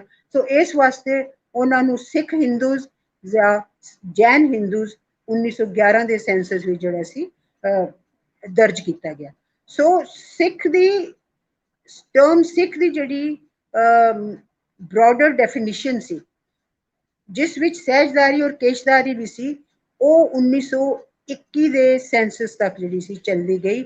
ਔਰ ਇਸ ਤਰ੍ਹਾਂ ਜਿੰਨੀ ਦੇਰ ਤੱਕ ਸਰਕਾਰ ਆਪਣੀ ਇੱਕ ਸਟ੍ਰੈਟਜੀ ਐਸੀ ਨਹੀਂ ਸੀ ਬਣਾ ਲੈਂਦੀ ਕਿ ਜਿਸ ਵਿੱਚ ਉਹਨਾਂ ਨੂੰ ਅਲੱਗ-ਅਲੱਗ ਕਰ ਸਕੇ ਉਹ ਮੁਸ਼ਕਿਲ ਸੀ। ਲੇਕਿਨ ਮੈਂ ਜਿਹੜੀ ਤੁਹਾਨੂੰ ਪਹਿਲਾਂ ਹੀ ਦੱਸਿਆ ਵੇ ਕਿ ਭਾਈ ਕਾਹਨ ਸਿੰਘ ਨਾਭਾ ਨੇ ਅੱਗੇ ਹੀ ਡਿਕਲੇਅਰ ਕਰਤਾ ਸੀ ਕਿ ਹਮ ਹਿੰਦੂ ਨਹੀਂ ਹੈ। ਉਸ ਤਰ੍ਹਾਂ ਪੰਜਾਬ ਵਿੱਚ ਕੋਈ ਰਿਲੀਜੀਅਸ ਕੰਪੀਟੀਸ਼ਨ ਸ਼ੁਰੂ ਹੋ ਗਿਆ ਸੀ। ਕ੍ਰਿਸਚੀਅਨ ਮਿਸ਼ਨਰੀਜ਼ ਨੂੰ ਉਹ ਆਪਣਾ ਕਾਮਨ ਦੁਸ਼ਮਣ ਸਮਝਦੇ ਸੀ ਔਰ ਇਸ ਵਾਸਤੇ ਜਿਹੜੀਆਂ ਸੋਸ਼ੀਓ ਰਿਲੀਜੀਅਸ ਰਿਫਾਰਮ ਮੂਵਮੈਂਟ ਸੀ ਇਹ ਸ਼ੁਰੂ ਹੋ ਗਈਆਂ ਔਰ ਇਹ ਆਪਸ ਵਿੱਚ ਇਹ ਸਾਬਤ ਕਰਨ 'ਚ ਲੱਗੇ ਹੋਏ ਸੀ ਕਿ ਅਸੀਂ ਜ਼ਿਆਦਾ ਮੋਰਲ ਹੈ, ਮੋਰਲ ਹਿੰਦੂਜ਼, ਮੋਰਲ ਸਿੱਖਸ, ਇਹਨਾਂ 'ਚ ਇੱਕ ਕੰਪੀਟੀਸ਼ਨ ਹੋ ਗਿਆ। ਸੋ ਟਰਾਇਐਂਗੂਲਰ ਕੰਪੀਟੀਸ਼ਨ ਇਹ ਪੰਜਾਬ ਵਿੱਚ ਸੈਂਸਸ ਦੀ ਸਭ ਨਾਲੋਂ ਵੱਡੀ ਦੇਣ ਸੀ ਉਹ ਇਹ ਸੀ। ਸੋ ਡੋਮੀਨੈਂਟ ਟ੍ਰੈਂਡ ਜਿਹੜਾ ਸੀ ਐਥਨੋਗ੍ਰਾਫਿਕ ਸੋਚ ਵਿੱਚ ਉਹ ਰਿਫਲੈਕਟ ਹੋਇਆ ਆਲ ਇੰਡੀਆ ਸੈਂਸਸ ਜਿਹੜਾ 1871 ਵਿੱਚ ਪਹਿਲਾ ਆਲ ਇੰਡੀਆ ਸੈਂਸਸ ਹੋਇਆ ਔਰ ਉਸੇ ਤਰ੍ਹਾਂ ਹੀ 10 ਸਾਲ ਬਾਅਦ ਹੀ ਹੁੰਦਾ ਸੀ ਔਰ ਉਸੇ ਤਰ੍ਹਾਂ ਹੀ ਉਹਦੀ ਕੰਟੈਂਟ ਸੀ ਸਟੈਂਡਰਡ ਤਰੀਕੇ ਦੀ, ਉਸੇ ਤਰ੍ਹਾਂ ਦਾ ਹੀ ਉਹ ਪ੍ਰੋਸੀਜਰ ਸੀ।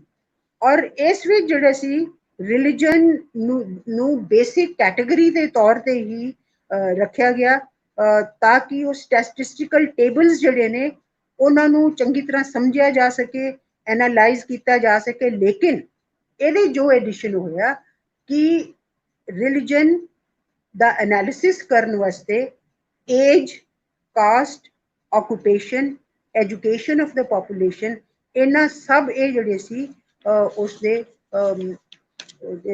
ਆਧਾਰ ਬਣਾਏ ਗਏ ਜਾਂ ਉਸ ਦੇ ਮੁਤਾबिक ਹੀ ਉਹਨਾਂ ਦੇ ਉੱਤੇ ਹੀ ਉਹ ਬੇਸ ਕੀਤਾ ਗਿਆ। ਸੋ ਜੋ ਗੱਲ ਮੈਂ ਤੁਹਾਡੀ ਨਜ਼ਰ ਵਿੱਚ ਲਿਆਉਣਾ ਚਾਹੁੰਦੀ ਹਾਂ ਉਹ ਹੈ ਕਿ ਕਲੋਨੀਅਲ ਐਥਨੋਗ੍ਰਾਫਰ ਦਾ ਰਿਲੀਜਨ ਨਾਲ ਇੰਨਾ ਜ਼ਿਆਦਾ ਉਹ ਉਲਝੇ ਗਿਆ ਸੀ, ਇੰਨਾ ਜ਼ਿਆਦਾ ਉਹ ਪੈ ਗਿਆ ਸੀ ਕਿ ਉਹ ਰਿਲੀਜਨ ਤੋਂ ਬਾਹਰ ਨਿਕਲ ਹੀ ਨਹੀਂ ਸੀ ਸਕਦਾ। ਉਹ ਹਰ ਚੀਜ਼ ਜਿਹੜਾ ਸੀ ਪੇਸ਼ਿਆਂ ਨੂੰ ਪੇਸ਼ੇ ਕੀ ਨੇ ਲੋਕਾਂ ਦੇ ਉਸ ਤੇ ਹੀ ਚੱਲਦਾ ਸੀ। ਇਸ ਵਾਸਤੇ ਐਜੂਕੇਸ਼ਨ ਦੇ ਬਾਰੇ ਜੋ ਇਨਫੋਰਮੇਸ਼ਨ ਸੀ ਉਹ ਸਭ ਡਿਵਾਈਡ ਹੋਈ ਸੀਰੀਜ਼ ਆਫ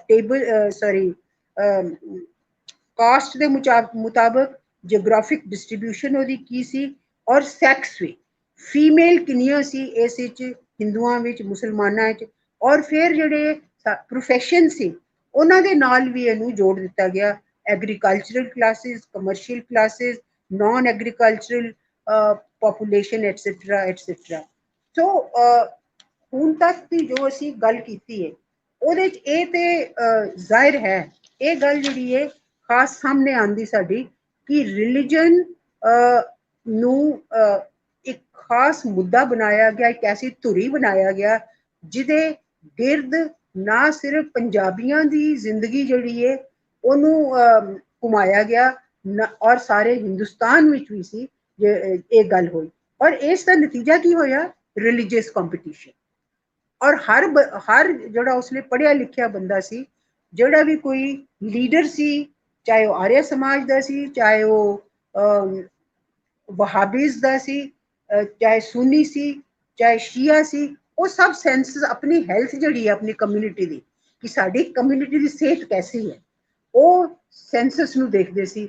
ਉਹਦੇ ਮੁਤਾਬਕ ਫਿਰ ਉਹਨਾਂ 'ਚ ਕੰਪੀਟੀਸ਼ਨ ਸ਼ੁਰੂ ਹੋ ਜਾਂਦਾ ਸੀ, ਕਨਵਰਜਨਸ, ਰੀਕਨਵਰਜਨਸ ਔਰ ਇਸ ਤਰ੍ਹਾਂ ਦੀ ਗੱਲਾਂ ਜਿਹੜੀਆਂ ਨੇ ਹੁੰਦੀਆਂ ਰਹਿੰਦੀਆਂ ਸੀ। ਸੋ ਜਿਹੜਾ ਪੜ੍ਹਿਆ ਲਿਖਿਆ ਪੰਜਾਬੀ ਸੀ ਉਹ ਆਪਣੇ ਇਕਨੋਮਿਕ, ਆਰਥਿਕ ਇਕਨੋਮਿਕ ਪੈਟਰਨਸ ਜਾਂ ਆਕੂਪੇਸ਼ਨਲ ਪੈਟਰਨਸ ਨੂੰ ਉਹ ਸਿਰਫ ਕਿੱਥੋਂ ਸਮਝਦਾ ਸੀ? ਉਹਦੇ ਕੋਲ ਇੱਕ ਸੋਰਸ ਉਹਦੇ ਹੱਥ ਆ ਗਿਆ ਸੀ, ਉਹ ਸੀ ਸੈਂਸਸ ਰਿਪੋਰਟ। ਔਰ ਉਸ ਵਿੱਚ ਜਿਹੜੀ ਸੀ ਉਹ ਸਾਰੀਆਂ ਗੱਲਾਂ ਦੇਖਦਾ ਸੀ। ਔਰ ਧਰਮ ਦੇ ਮੁਤਾਬਕ ਹੀ owners of factories, government servants, ਉਹਨਾਂ ਦਾ ਵੀ ਧਰਮ ਹੀ ਦਿਖਾਇਆ ਜਾਂਦਾ ਸੀ ਕਿ ਫੌਜ ਵਿੱਚ ਕੌਣ ਹੈ, ਆਰਮੀ ਵਿੱਚ ਕੌਣ ਹੈ, ਗਵਰਨਮੈਂਟ ਸਰਵਿਸ ਵਿੱਚ ਕੌਣ ਹੈ, ਨੇਟਿਵ ਸਟੇਟ ਵਿੱਚ ਕੌਣ ਹੈ, ਫੋਰਨ ਸਟੇਟਸ ਵਿੱਚ ਕੌਣ ਹੈ, ਔਰ ਮਿਊਨਿਸਿਪਲ ਔਰ ਲੋਕਲ ਗਵਰਨਮੈਂਟਸ ਵਿੱਚ ਕੌਣ ਹੈ। ਇਹਦੀ ਵੀ ਜਿਹੜਾ ਵੰਡ ਸੀ ਉਹ ਰਿਲੀਜਨ ਦੇ ਤਹਿਤ ਹੁੰਦੀ ਸੀ। ਔਰ owners of factories, mines, businesses etcetera. So ਜੋ ਗੱਲ ਮੈਂ ਖਾਸ ਤੌਰ ਤੇ ਕਹਿਣਾ ਚਾਹੁੰਦੀ ਹਾਂ ਕਿ ਕਾਸਟ ਔਰ ਰਿਲੀਜਨ ਲੋਕਾਂ ਦਾ ਇਹ ਇੰਨਾ ਜ਼ਿਆਦਾ ਉਹਨਾਂ ਦੇ ਦਿਮਾਗ ਤੇ ਛਾ ਗਿਆ ਸੀ ਔਰ ਅੰਗਰੇਜ਼ਾਂ ਨੇ ਇਸ ਦੇ ਬਾਰੇ 'ਚ ਇੰਨੀ ਜ਼ਿਆਦਾ ਜਾਗਰੂਕਤਾ ਜਾਂ ਅਵੇਅਰਨੈਸ ਪੈਦਾ ਕਰ ਦਿੱਤੀ ਸੀ ਕਿ ਸਾਰੇ ਲੋਕ ਜਿਹੜੇ ਸੀ ਆਪਣੇ ਆਪ ਨੂੰ ਹਿੰਦੂ ਕਮਿਊਨਿਟੀ ਜਾਂ ਮੁਸਲਿਮ ਕਮਿਊਨਿਟੀ ਜਾਂ ਜੈਨ ਕਮਿਊਨਿਟੀ ਇਸ ਨਜ਼ਰੀਏ ਤੋਂ ਦੇਖਦੇ ਸੀ। ਔਰ ਇੱਕ ਹੋਰ ਖਾਸ ਗੱਲ, ਕੈਨਥ ਜੋਨਸ ਜਿਹਨੇ ਪੰਜਾਬ ਤੇ ਕਾਫੀ ਕੰਮ ਕੀਤਾ ਆਰਿਆ ਸਮਾਜ ਵਿੱਚ, ਉਸ ਨੇ ਜਿਹੜੀ ਗੱਲ ਕਹੀ ਉਹ ਕਾਫੀ ਵਾਜਿਬ ਗੱਲ ਹੈ। ਉਹਨੇ ਕਿਹਾ ਕਿ ਰਿਲੀਜਨਸ ਬਿਕੇਮ ਕਮਿਊਨਿਟੀਜ਼। ਉਹਨਾਂ ਦੀ ਇੱਕ ਨਕਸ਼ਾ ਬਣਾਇਆ ਗਿਆ, ਉਹਨਾਂ ਨੂੰ ਕਾਊਂਟ ਕੀਤਾ ਗਿਆ, ਗਿਣਤੀ ਕੀਤੀ ਗਈ ਉਹਨਾਂ ਦੀ, ਔਰ ਸਭ ਨਾਲੋਂ ਵੱਡੀ ਗੱਲ ਉਹਨਾਂ ਨੂੰ ਦੂਸਰੀ ਕਮਿਊਨਿਟੀਜ਼ ਨਾਲ, ਦੂਸਰੀ ਰਿਲੀਜੀਅਸ ਕਮਿਊਨਿਟੀਜ਼ ਨਾਲ ਕੰਪੇਅਰ ਕੀਤਾ ਗਿਆ। ਜਾਂ ਔਰ ਜਿਹੜੀ ਖਾਸ ਗੱਲ ਜਿਹੜੀ ਉਹਨੇ ਕਹੀ, ਜਿਹੜੀ ਗੱਲ ਮੈਨੂੰ ਉਹਦੀ ਬਹੁਤ ਅੱਛੀ ਲੱਗੀ ਹੈ, ਪਸੰਦ ਹੈ, ਉਹਨੇ ਕਿਹਾ ਕਿ ਰਿਲੀਜੀਅਸ ਕਮਿਊਨਿਟੀ को स्टैटिक कॉन्सेप्ट नहीं सी, कोई को ऐसा डेफिनेशन नहीं सी, ऐसा कॉन्सेप्ट नहीं सी कि ਜਿਹੜਾ ਹਮੇਸ਼ਾ ਲਈ ਇੱਕੋ ਹੀ ਜਗ੍ਹਾ ਤੇ ਰਹੇ ਜਾਂ ਸਟੈਟਿਕ ਹੋ ਜਾਏ, ਬਲਕਿ ਹਰ ਕਮਿਊਨਿਟੀ ਜਿਹੜੀ ਸੀ ਉਹ ਇਨਸਿਕਿਉਰ ਸੀ ਕਿ ਅਗਲੇ ਸੈਂਸਸ ਵਿੱਚ ਉਹਦਾ ਕੀ ਫੈਸਲਾ ਹੋਏਗਾ, ਕਿਸ ਦਾ ਨੰਬਰ ਕਿੰਨਾ ਹੋਏਗਾ, ਉਹਦੀ ਜਿਹੜੀ ਸਿਹਤ ਹੈ ਉਹ ਕਿਸ ਤਰ੍ਹਾਂ ਦੀ ਹੋਏਗੀ, ਇਹ ਸਭ ਜਿਹੜੀ ਸੀ ਗੱਲ ਦੇਖੀ ਜਾਂਦੀ ਸੀ। ਹੁਣ ਅਸੀਂ ਗੱਲ ਕਰਾਂਗੇ ਕਾਸਟ ਦੀ। ਕਿੰਨਾ ਟਾਈਮ ਹੈ ਜੀ? कितना टाइम ले सकनी है मैं? हेलो जी, कितना टाइम मैंने दोगे जी? सुनाई नहीं दे रहा, ਤੁਹਾਡੀ ਆਵਾਜ਼ ਨਹੀਂ ਆ ਰਹੀ। 7 ਹਾਂ ਮਿੰਟਸ 7 ਮਿੰਟਸ ਜੀ ਰੁਪਏ ਜੀ 7 ਮਿੰਟ 7 ਮਿੰਟ 7 ਮਿੰਟ। ਸੋ ਫਿਰ ਤੇ ਮੇਰੇ ਖਿਆਲ ਅਸੀਂ ਕਾਸਟ ਦੀ ਗੱਲ ਨਾ ਕਰੀਏ ਇਹਦੇ ਵਿੱਚ, ਤੇ ਸਿਰਫ ਅਸੀਂ ਰਿਲੀਜਨ ਤੇ ਹੀ ਇਹਨੂੰ ਛੱਡ ਦਈਏ। ਲੇਕਿਨ ਮੈਂ ਬਹੁਤ ਘੱਟ ਲਫ਼ਜ਼ਾਂ ਵਿੱਚ ਇਹਦੀ ਗੱਲ ਕਰਨੀ ਆ ਕਿ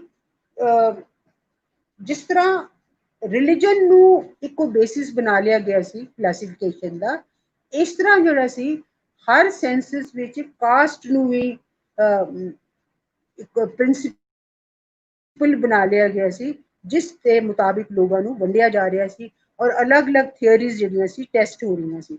ਚਾਹੇ ਉਹ ਵਰਨਾ ਪ੍ਰਿੰਸੀਪਲ ਸੀ, ਚਾਹੇ ਉਹ ਰੇਸ ਕਲਾਸੀਫਿਕੇਸ਼ਨ ਸੀ, ਚਾਹੇ ਉਹ ਆਕੂਪੇਸ਼ਨ ਦੀ ਸੀ। ਸੋ ਇਸ ਵਿੱਚ ਅਸੀਂ ਨਹੀਂ ਜਾਂਦੇ, ਚਾਹੇ ਉਹ ਰੇਸ ਦੇ ਹਿਸਾਬ ਨਾਲ ਸੀ ਕਿ ਆਰਿਆ ਔਰ ਡ੍ਰੇਵਿਡੀਅਨਸ ਆਏ, ਉਹਨਾਂ ਦੇ ਮੁਤਾਬਿਕ ਜਿਹੜਾ ਸੀ ਇਹ ਸਾਡਾ ਚੱਲਣਾ ਸੀ। ਸੋ ਲੇਕਿਨ ਕਾਸਟ ਦੇ ਬਾਰੇ 'ਚ ਮੈਂ ਇੱਕ ਗੱਲ ਕਵਾਂਗੀ, ਇਹ ਇੱਕ ਐਸਾ site, a caste was a site of multi-purpose information and statistical tool for generating a synthetic understanding of the Indian society. ਇਹ ਵਿਲੇਜ ਕਮਿਊਨਿਟੀ ਦਾ ਵੀ ਕਨਸੈਪਟ ਜਿਹੜਾ ਸੀ ਉਹ ਤਕਰੀਬਨ ਖਤਮ ਹੋ ਗਿਆ। ਹਰ ਚੀਜ਼ ਹੁਣ ਕਾਸਟ ਦੇ ਮੁਤਾਬਿਕ ਹੀ ਡਿਸਾਈਡ ਹੁੰਦੀ ਸੀ, ਚਾਹੇ ਉਹ ਰੈਵਨਿਊ ਕਲੈਕਸ਼ਨ ਸੀ, ਚਾਹੇ ਜ਼ਮੀਨਦਾਰੀ ਦੇ ਰਾਈਟ ਸੀ, ਚਾਹੇ ਕਸਟਮ ਸੀ, ਚਾਹੇ ਡਿਊਟੀਜ਼ ਸੀ, ਜੋ ਵੀ ਰੈਵਨਿਊ ਓਬਲੀਗੇਸ਼ਨਸ ਵਗੈਰਾ ਸੀ ਉਹ ਸਭ ਇਸ ਦੇ ਮੁਤਾਬਿਕ ਹੁੰਦੀਆਂ ਸੀ। ਬ੍ਰਾਹਮਣ, ਕਸ਼ਤਰੀਆ, ਵੈਸ਼ਿਆਸ ਔਰ ਸ਼ੂਦਰਾਸ। ਸੋ ਇਸ ਡਿਟੇਲ ਵਿੱਚ ਅਸੀਂ ਨਹੀਂ ਜਾਂਦੇ। ਮੈਂ ਜਿਹੜੀ ਸਿਰਫ ਇਹ ਗੱਲ ਕਰਾਂਗੀ ਕਨਕਲੂਜਨ ਤੋਂ ਆਉਣ ਤੋਂ ਪਹਿਲਾਂ ਕਿ ਕਾਸਟ ਜਿਹੜੀ ਸੀ ਔਰ ਰਿਲੀਜਨ, ਇਹ ਦੋਨੋਂ ਹੀ ਬਹੁਤ ਹੀ ਯੂਟਿਲਿਟੇਰੀਅਨ ਕਨਸੈਪਟ ਸੀ ਅੰਗਰੇਜ਼ ਸਰਕਾਰ ਲਈ, ਔਰ ਬ੍ਰਿਟਿਸ਼ ਐਥਨੋਗ੍ਰਾਫਰਸ ਔਰ ਐਡਮਿਨਿਸਟ੍ਰੇਟਰਸ ਵੀ ਸੀ, ਉਹ ਸੈਂਸਸ ਕਮਿਸ਼ਨਰ ਸੀ। ਉਹਨਾਂ ਨੇ ਜ਼ਿਆਦਾ ਤੋਂ ਜ਼ਿਆਦਾ ਜਿਹੜੀ ਇਨਫੋਰਮੇਸ਼ਨ ਇਕੱਠੀ ਕੀਤੀ ਕਾਸਟ ਡਿਵੀਜ਼ਨਸ ਤੇ, ਕਾਸਟ ਰਿਚੁਅਲਸ ਤੇ, ਇਹ ਜਿਹੜੀ ਹੈ ਇਹਨਾਂ ਨੂੰ ਇਸਤੇਮਾਲ ਕੀਤਾ ਉਹਨਾਂ ਨੇ ਆਰਮੀ ਰਿਕਰੂਟਮੈਂਟ ਵਾਸਤੇ। ਇਸ ਦੇ ਐਗਜ਼ਾਮਪਲ ਜਿਹੜਾ ਹੈ ਹੈਂਡਬੁੱਕ ਔਨ ਗੜਵਾਲੀਜ਼ ਲਿਖੀ ਗਈ, ਔਰ ਇਸ ਦੇ ਇਹਦੇ ਵਿੱਚ ਰਾਜਪੂਤ ਵੀ ਸ਼ਾਮਿਲ ਸੀ, ਬ੍ਰਾਹਮਣ ਵੀ ਸ਼ਾਮਿਲ ਸੀ। ਪੰਜਾਬ ਦੇ ਹਵਾਲੇ ਨਾਲ ਕੈਪਟਨ AH ਬਿੰਗਲੇ ਨੇ ਸਿੱਖਾਂ ਤੇ ਕਿਤਾਬ ਲਿਖੀ, ਔਰ ਕੈਪਟਨ RW ਫਾਲਕਨ ਨੇ handbook on Sikhs for the use of regimental officers. ਇਹ ਕਿਤਾਬਾਂ 1890s ਦੇ ਦੌਰਾਨ ਜਿਹੜੀਆਂ ਨੇ ਇਹ ਛਪੀਆਂ, ਔਰ ਇਹਨਾਂ ਦਾ ਫਾਇਦਾ ਕੀ ਸੀ ਕਿ ਜਿੱਥੋਂ ਤੱਕ ਜ਼ਿਆਦਾ ਤੋਂ ਜ਼ਿਆਦਾ ਹੋ ਸਕੇ, ਜੋ ਇਹਨਾਂ ਦਾ ਆਬਜੈਕਟ ਸੀ ਕਿ ਫਾਈਟਿੰਗ ਪੋਟੈਂਸ਼ੀਅਲ ਇਹਨਾਂ ਮਾਰਸ਼ਲ ਕਾਸਟ ਦਾ ਉਹ ਜਿਹੜਾ ਵੀ ਸੀ ਐਕਸਪਲੋਇਟ ਕੀਤਾ ਜਾ ਸਕੇ। ਜੋਇਸ ਪੈਟੀਗਰੂ ਨੇ ਇਹ ਕਿਹਾ ਵੇ ਕਿ ਅੰਗਰੇਜ਼ਾਂ ਨੇ ਮਾਰਸ਼ਲ ਰੇਸ ਕ੍ਰੀਏਟ ਨਹੀਂ ਕੀਤੀ, ਬਲਕਿ ਉਹਨਾਂ ਦੀ ਕੌਨਸ਼ੀਅਸਨੈਸ ਨੂੰ ਇੰਟੈਂਸੀਫਾਈ ਕੀਤਾ। ਔਰ ਆਰਮੀ ਆਫੀਸਰਸ ਇਸ ਗੱਲ ਤੇ ਹਮੇਸ਼ਾ ਇਨਸਿਸਟ ਕਰਦੇ ਸੀ ਕਿ ਸਿੱਖ ਰਿਕਰੂਟ ਜਿਸਲੇ ਉਹ ਆਪਣੇ ਟ੍ਰੈਡੀਸ਼ਨਲ ਸਿੰਬਲਸ ਜਿਹੜੇ ਨੇ ਕੱਛਾ, ਕੜਾ, ਕਿਰਪਾਨ, ਇਹਨਾਂ ਨੂੰ ਜ਼ਰੂਰ ਆਪਣੇ ਨਾਲ ਰੱਖਣ, ਔਰ ਅਗਰ ਉਹਨਾਂ ਨੇ ਨਹੀਂ ਰੱਖੇ ਆ ਤੇ ਉਹ ਜਿਸਲੇ ਉਹਨਾਂ ਦੀ ਬੈਪਟਿਜ਼ਮਲ ਸੈਰੇਮਨੀ ਹੋਵੇ ਫੌਜ ਵਿੱਚ, ਉਸ ਵੇਲੇ ਉਹ ਇਹਨਾਂ ਨੂੰ ਜ਼ਰੂਰ ਧਾਰਨ ਕਰ ਲੈਣ, ਔਰ ਤਾਂ ਕਿ ਇਸ ਨਾਲ ਕਾਸਟ ਇੰਟੈਂਸੀਫਾਈ ਹੋਵੇ, ਕਾਸਟ ਕੌਨਸ਼ੀਅਸਨੈਸ ਹੋਵੇ। ਇਸ ਦੇ ਨਾਲ ਮੈਂ ਇੱਕ ਛੋਟੀ ਜਿਹੀ ਗੱਲ ਹੋਰ ਐਡ ਕਰਾਂਗੀ, ਉਹ ਇਹ ਕਿ ਇਹ ਜਿਹੜੀ ਮਾਰਸ਼ਲ ਕਮਿਊਨਿਟੀਜ਼ ਨੇ ਪੰਜਾਬ ਵਿੱਚ ਖਾਸ ਕਰ, ਇੱਥੇ ਬ੍ਰਾਹਮਣ ਦੀ ਕੋਈ ਜਗ੍ਹਾ ਨਹੀਂ ਸੀ। ਜਿਸ ਤਰ੍ਹਾਂ ਸਾਊਥ ਵਿੱਚ ਨੇ ਬ੍ਰਾਹਮਣ ਜਾਂ ਹਿਮਾਚਲ ਵਿੱਚ ਨੇ, ਉਸ ਤਰ੍ਹਾਂ ਦਾ ਇੱਥੇ ਕੋਈ ਕਨਸੈਪਟ ਨਹੀਂ ਸੀ। ਜਿਹੜੇ ਬ੍ਰਾਹਮਣ ਵੀ ਸੀ ਉਹ ਵੀ ਫੌਜੀ ਸੀ, ਉਹ ਵੀ ਐਗਰੀਕਲਚਰਿਸਟ ਸੀ। ਖਾਸ ਕਰ ਮੋਜਾਲ ਬ੍ਰਾਹਮਣਸ ਦੇ ਵੀ, ਜਿਸ ਤਰ੍ਹਾਂ ਸਿੱਖਾਂ ਤੇ ਲਿਖੀ ਗਈ ਉਸ ਤਰ੍ਹਾਂ ਮੋਜਾਲ ਬ੍ਰਾਹਮਣਸ ਫੌਜੀ ਸੀ, ਉਹਨਾਂ ਦੀ ਵੀ ਰੈਜੀਮੈਂਟ ਸੀ, ਉਹਨਾਂ ਤੇ ਵੀ ਕਿਤਾਬ ਲਿਖੀ ਗਈ। ਔਰ ਇੱਕ ਮੈਂ खुद अखी देखिया वे कि बर्मिंघम विच, और मैंने लोगों ने दसिया रिकॉर्ड्स में पढ़िया वे, इंडिया ऑफिस लाइब्रेरी सी हूँ ते ब्रिटिश लाइब्रेरी कहंदे उन्होंने, कि बर्मिंघम विच फैक्ट्रियां सी जिथे जड़ा सी कड़ा और किरपान बनाए जाते सी ताकि सिख फौजियां नू ਉਹ ਦਿੱਤੀਆਂ ਜਾਣ ਔਰ ਉਹਨਾਂ ਦੀ ਜਿਹੜੀ ਕਾਸਟ ਕੌਨਸ਼ੀਅਸਨੈਸ ਹੈ, ਰਿਲੀਜੀਅਸ ਕੌਨਸ਼ੀਅਸਨੈਸ ਹੈ, ਉਹਨੂੰ ਜਿਹੜਾ ਸੀ ਜ਼ਿਆਦਾ ਤੋਂ ਜ਼ਿਆਦਾ ਜਿਹੜਾ ਵੇ ਵਧਾ ਕੇ ਦਿੱਤਾ ਜਾਏ। ਹੁਣ ਅਸੀਂ ਆਨੇ ਆ ਇਸ ਗੱਲ ਤੇ, ਆਖਰੀ ਗੱਲ ਤੇ, ਉਹ ਇਹ ਕਿ ਇੱਕ ਕਲੋਨੀਅਲ ਐਥਨੋਗ੍ਰਾਫਰ ਇਸ ਨੇ ਕਿਸ ਤਰ੍ਹਾਂ हिंदुस्तान ਨੂੰ ਬਦਲਿਆ ਜਾਂ ਲੋਕਾਂ ਦੀ ਕੌਨਸ਼ੀਅਸਨੈਸ ਨੂੰ ਬਦਲਿਆ, ਜਾਂ ਅਸੀਂ ਬ੍ਰੌਡ ਟਰਮ ਇਸਤੇਮਾਲ ਕਰਨੇ ਆ, ਕਲੋਨੀਅਲ ਸੋਸ਼ੀਓਲੋਜੀ, ਕਲੋਨੀਅਲ ਮਾਰਫੋਲੋਜੀ ਵਗੈਰਾ। 1871 ਤੋਂ 1931 ਤੱਕ ਕਾਸਟ ਜਿਹੜਾ ਸੈਂਸਸ ਸੀ ਉਹ ਇੱਕ ਐਸਾ ਹਥਿਆਰ ਬਣ ਗਿਆ ਜਿਸ ਨਾਲ ਬਾਕੀ ਜਿਹੜੇ ਜਿੰਨੇ ਵੀ ਇਹਨਾਂ ਨੇ बनाए सैटलमेंट रिपोर्ट्स और बाकी जो भी डॉक्यूमेंट्स बनाए ਉਹਦੇ ਵਿੱਚ ਇਹਦੀ ਖਾਸ ਜਗ੍ਹਾ ਸੀ। ਜੋ ਮੈਂ ਹੁਣ ਤੁਹਾਡੇ ਨਜ਼ਰ ਵਿੱਚ ਲਿਆਉਣਾ ਚਾਹੁੰਦੀ ਹਾਂ ਉਹ ਕਿ ਹਿੰਦੁਸਤਾਨੀ ਸੁਸਾਇਟੀ ਨੂੰ ਇਹਨਾਂ ਨੇ ਹੌਰੀਜ਼ੈਂਟਲ ਔਰ ਵਰਟੀਕਲ ਡਿਵੀਜ਼ਨਸ ਵਿੱਚ ਵੰਡ ਦਿੱਤਾ, ਔਰ ਉਹਦਾ ਬੇਸਿਸ ਕੀ ਸੀ? ਰਿਲੀਜਨ ਔਰ ਕਾਸਟ। ਇਸ ਦੇ ਇਲਾਵਾ ਕਲਚਰਲ ਔਰ ਆਈਡੀਓਲੋਜੀਕਲ ਡਿਫਰੈਂਸਿਸ ਜੋ ਉਹਨਾਂ 'ਚ ਫਰਕ ਸੀ ਉਹਨੂੰ ਜ਼ਿਆਦਾ ਤੋਂ ਜ਼ਿਆਦਾ ਜਿਹੜਾ ਸੀ ਧਾਰ ਦਿੱਤੀ ਜਾਏ, ਜ਼ਿਆਦਾ ਤੋਂ ਜ਼ਿਆਦਾ ਉਹਨੂੰ ਸ਼ਾਰਪਨ ਕਰ ਦਿੱਤਾ ਜਾਏ, ਔਰ ਇਸ ਦਾ ਫਾਇਦਾ ਉਹਨਾਂ ਨੂੰ ਇੰਪੀਰੀਅਲ ਸਿਸਟਮ ਆਫ ਕੰਟਰੋਲ ਬਣਾਉਣ ਵਿੱਚ ਹੋਇਆ। ਔਰ ਖਾਸ ਕਰ ਤੁਸੀਂ ਐਗਜ਼ਾਮਪਲ ਲੈ ਲਓ, ਜਿਸ ਤਰ੍ਹਾਂ ਮੁਸਲਮਾਨ यूपी ਵਿੱਚ ਜਿਹਨੂੰ ਤਾਂ ਯੂਨਾਈਟਿਡ ਪ੍ਰੋਵਿੰਸ ਕਿਹਾ ਜਾਂਦਾ ਸੀ, ਉੱਥੇ ਇਹਨਾਂ ਦਾ ਬਹੁਤ ਦਬਦਬਾ ਸੀ ਕਿਉਂਕਿ ਉੱਥੇ ਲੈਂਡਲॉर्ड्स ਵੀ ਸੀ। लेकिन और पंजाब विच मुस्लिम्स दी जगह जिहड़ी सी या इन्हां दी सिचुएशन ज़्यादा इंप्रूव हुई, खासकर म्यूटनी तो बाद। पंजाबी मुसलमान एक ऐसा एलिमेंट, बहुत इंपॉर्टेंट एलिमेंट बन गया इंपीरियल मिलिटरी स्ट्रैटेजी विच। खासकर रिक्रूटमेंट जिहड़ी फौजां च होंदी सी, इस विच भी मुसलमान, जाट, सिक्स और ये सब जिहड़े सी खास ਇਹਨਾਂ ਦੀ ਇੰਪੋਰਟੈਂਸ ਸੀ। ਔਰ ਇਸ ਦੇ ਇਲਾਵਾ ਸੀ ਇਹਦੇ ਬੇਸਿਸ ਲੈਂਡਡ ਕਲਾਸ ਦਾ ਜਿਹੜਾ ਘੱਟ ਹੋ ਗਿਆ ਦਬਦਬਾ। ਔਰ ਅੰਗਰੇਜ਼ਾਂ ਨੇ ਕਈ ਤਰ੍ਹਾਂ ਦੀ ਸਟ੍ਰੈਟਜੀਜ਼ ਇਸਤੇਮਾਲ ਕੀਤੀਆਂ। ਜਿੱਥੇ ਉਹਨਾਂ ਨੂੰ ਲੋੜ ਸੀ ਲੈਂਡਡ ਐਲੀਟ ਦੀ, ਉਹਨਾਂ ਨੂੰ ਕਰ ਲਿਆ। ਜਿੱਥੇ ਉਹਨਾਂ ਨੂੰ ਲੋੜ ਸੀ ਫੌਜੀਆਂ ਦੀ, ਉੱਥੇ ਉਹਨਾਂ ਨੂੰ ਸ਼ਾਮਿਲ ਕਰ ਲਿਆ। ਇਸ ਤਰ੍ਹਾਂ ਜਿਹੜਾ ਸੀ ਆਪਣਾ ਐਗਜ਼ਿਸਟਿੰਗ ਸਿਸਟਮ ਆਫ ਕੰਟਰੋਲ ਔਰ ਪੈਟਰਨੇਜ ਉਹਨਾਂ ਨੇ ਹਿੰਦੁਸਤਾਨ ਦੇ ਅਲੱਗ-ਅਲੱਗ ਤਰ੍ਹਾਂ ਦੇ ਕਮਿਊਨਿਟੀਜ਼ ਨੂੰ ਆਪਣੇ ਨਾਲ ਜੋੜ ਲਿਆ, ਆਪਣੇ ਨਾਲ ਸ਼ਾਮਿਲ ਕਰ ਲਿਆ। ਔਰ ਤੁਸੀਂ ਇਹ ਦੇਖੋ ਜਿਹੜੀ ਨਈ ਇੰਪੀਰੀਅਲ ਸਟ੍ਰੈਟਜੀ ਸੀ ਕਿ scope of the concept of communal representation, ਅਗਰ ਤੁਸੀਂ ਇੱਕ ਨਿਗਾਹ ਡਾਲੋ, ਇੱਕ ਨਿਗਾਹ ਪਾਓ ਜਿਹੜੀ ਸੀ, ਖਾਸ ਕਰ ਅਗਰ ਅਸੀਂ ਹਿੰਦੁਸਤਾਨ ਦੇ ਜਿਹੜੇ ਕਨਸਟੀਟਿਊਸ਼ਨਲ ਕੰਸੈਸ਼ਨਸ ਮਿਲੇ ਹਿੰਦੁਸਤਾਨ ਨੂੰ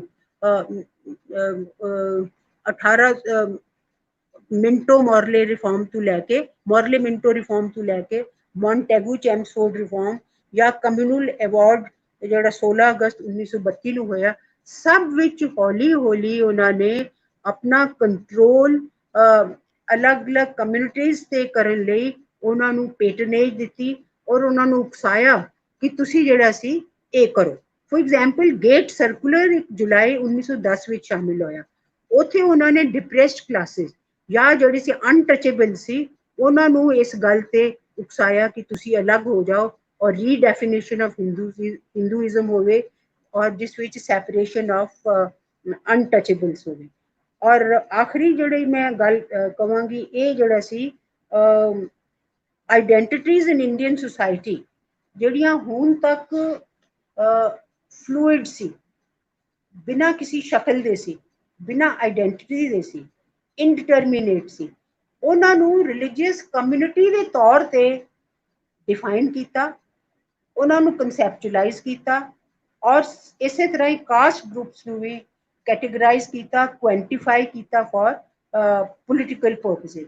सो ਅਸੀਂ ਇਹ ਕਹਿ ਸਕਦੇ ਹਾਂ ਕਿ ਕਲੋਨੀਅਲ ਐਥਨੋਗ੍ਰਾਫਰ ਨੇ ਨੌਲੇਜ ਇਜ਼ ਪਾਵਰ ਉਸ ਦਾ ਇਸਤੇਮਾਲ ਕਰਕੇ ਔਰ ਅੰਗਰੇਜ਼ ਸਰਕਾਰ ਨੇ ਇੱਕ ਜ਼ਿਆਦਾ ਤੋਂ ਜ਼ਿਆਦਾ ਜਿਹੜਾ ਸੀ ਇਨਫੋਰਮੇਸ਼ਨ ਹਾਸਿਲ ਕਰਕੇ ਉਹ ਇਸ ਤਰ੍ਹਾਂ ਆਪਣਾ ਦਬਦਬਾ ਜਾਂ ਇੰਪੀਰੀਅਲ ਕੰਟਰੋਲ ਸਿਸਟਮ ਉਹਨੂੰ ਬਹੁਤ ਜ਼ਿਆਦਾ ਸਟਰੈਂਥਨ ਕੀਤਾ।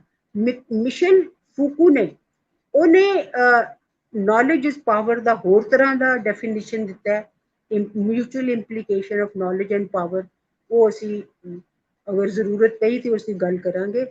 ਬਹੁਤ ਬਹੁਤ ਸ਼ੁਕਰੀਆ, ਤੁਸੀਂ ਮੈਨੂੰ ਵਕਤ ਦਿੱਤਾ। ਮੈਂ ਸ਼ਾਇਦ ਜ਼ਿਆਦਾ ਟਾਈਮ ਲੈ ਗਈ ਹਾਂ ਤੇ ਇਸ ਦੀ ਮੈਂ ਮਾਫੀ ਚਾਹੁੰਦੀ ਹਾਂ। नहीं जी, बहुत अच्छा, जबरदस्त रहा। कोई टाइम का कोई मसला नहीं हुंदा, कोई नहीं, बस थोड़ा बहुत हो जाता है। ਤੁਹਾਡੀ ਆਵਾਜ਼ ਨਹੀਂ ਸੁਣਾਈ ਦੇ ਰਹੀ ਤੋਹਿਤ ਸਾਹਿਬ। अच्छा, मेरे वाल ते आवाज का कोई इशू नहीं आ रहा। आई थिंक ਪਤਾ ਨਹੀਂ ਇੱਥੇ ਤੇ ਨਹੀਂ ਆ ਰਹੀ। ਕੋਈ ਤੁਹਾਡੇ ਤੁਹਾਡਾ ਮੋਬਾਈਲ ਮਾਈਕ ਤੇ ਨਹੀਂ ਤੋਂ ਬੰਦ आई थिंक ਮਿਊਟਡ ਹੈ। मेरा ख्याल है कि ਤੁਹਾਡੇ ਮੋਬਾਈਲ ਤੋਂ ਅਗਰ ਤੁਹਾਡੀ ਇਹਦੀ ਗੱਲ ਮੇਰੇ ਤੱਕ ਪਹੁੰਚ ਨਹੀਂ ਰਹੀ। ਤੁਹਾਡੇ ਮੋਬਾਈਲ ਦੀ ਅਗਰ ਆਵਾਜ਼ ਨਾ ਘੱਟ ਹੋਵੇ, ਮੇਰੇ ਵੱਲੋਂ ਆਵਾਜ਼ ਬਿਲਕੁਲ ਠੀਕ ਹੈ। ਤੁਸੀਂ ਅਗਰ ਇਨ ਸਾਈਡ ਤੋਂ ਅਪ ਕਰੋ ਆਵਾਜ਼ ਨੂੰ, ਤੇ ਮੇਰਾ ਖਿਆਲ ਆਵਾਜ਼ ਮੇਰੀ ਆਏਗੀ ਤੁਹਾਨੂੰ। ਇਸ ਵਾਸਤੇ ਅਗਰ ਤੁਸੀਂ ਕੋਈ ਸਵਾਲ ਕਰੋਗੇ ਤੇ ਮੈਂ ਉਹਦਾ ਜਵਾਬ ਨਹੀਂ ਦੇ ਸਕਦੀ। ਹਾਂਜੀ, ਮੈਂ ਉਹ ਸਵਾਲ ਜਿਹੜਾ ਹੈ ਉਹ ਸਕਰੀਨ ਤੇ ਸ਼ੋ ਕਰਵਾ ਦਿਆਂਗਾ, ਜੇ ਤੁਸੀਂ ਵੇਖ ਸਕਦੇ ਹੋ। ਜੀ ਹੁਕਮ। ਹਾਂਜੀ, क्वेश्चन पहला है प्रोफेसर सुखदेव सोल होरा वालों, which consensus of the Punjab you consider the best template of the colonial ethnography? Indian और पंजाब, ਤੁਸੀਂ ਦੋਵਾਂ ਚੋਂ। ਨਹੀਂ, ਮੁਸ਼ਕਿਲ ਹੈ ਕਿ ਤੁਹਾਡੀ ਗੱਲ ਜਿਹੜੀ ਹੈ ਮੇਰੇ ਤੱਕ ਪਹੁੰਚ ਨਹੀਂ ਰਹੀ।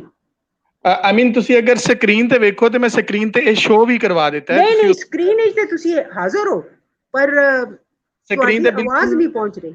ਜੀ ਜੀ, ਸਕਰੀਨ ਦੇ ਬਿਲਕੁਲ ਅਗਰ ਤੁਸੀਂ ਨੀਚੇ ਵੇਖੋਗੇ ਤੇ ਕੁਐਸਚਨ ਕਰਾਂ ਮੈਂ?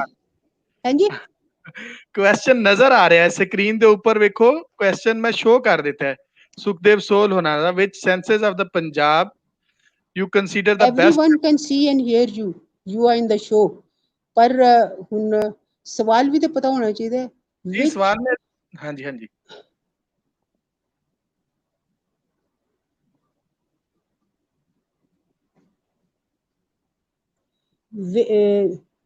which census of the Punjab you consider the best की template of colonial ethnography? यही सवाल है? जी जी जी।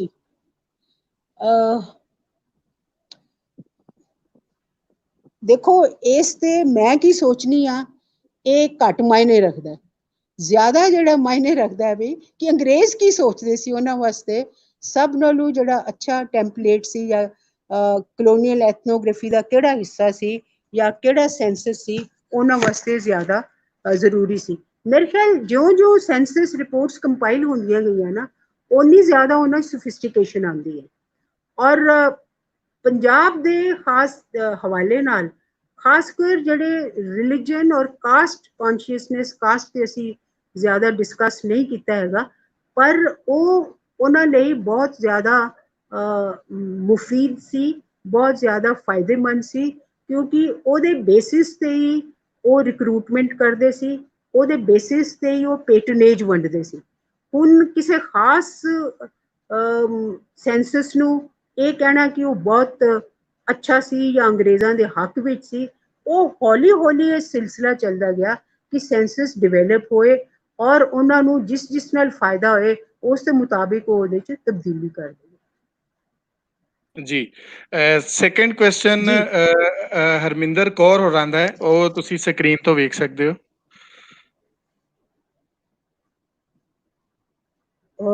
How were Hindus defined, especially since the Hinduism not an organized religion? Would be interesting to know the process. Hinduism mid 19th century ਤੋਂ ਪਹਿਲਾਂ define ਨਹੀਂ ਸੀ ਕੀਤਾ ਗਿਆ, ਲੇਕਿਨ ਜਿਸ ਲਈ ਟ੍ਰਾਇੰਗੂਲਰ ਕੰਪੀਟੀਸ਼ਨ ਹੋਇਆ ਉਸ ਲਈ ਹਿੰਦੂਇਜ਼ਮ ਵੀ ਆਰਗੇਨਾਈਜ਼ਡ ਰਿਲੀਜਨ ਬਣ ਗਿਆ। ਔਰ ਉਸ ਵਿੱਚ ਸਭ ਦਾ ਜਿਹੜਾ ਕੰਪੀਟੀਸ਼ਨ ਸੀ ਚਾਹੇ ਉਹ ਹਿੰਦੂ ਸੀ ਚਾਹੇ ਸਿੱਖ ਸੀ, ਉਹ ਇਹ ਕੋਸ਼ਿਸ਼ ਕਰਦੇ ਰਹੇ ਕਿ ਅਸੀਂ ਆਪਣੇ ਆਪ ਨੂੰ ਇੱਕ ਮੋਰਲ ਕਮਿਊਨਿਟੀ ਦਿਖਾਈਏ। ਕਿਉਂਕਿ ਅੰਗਰੇਜ਼ਾਂ ਨਾਲ ਜਿਹੜਾ ਉਹਨਾਂ ਦਾ ਜਾਂ ਕ੍ਰਿਸਚੀਅਨ ਮਿਸ਼ਨਰੀਜ਼ ਨਾਲ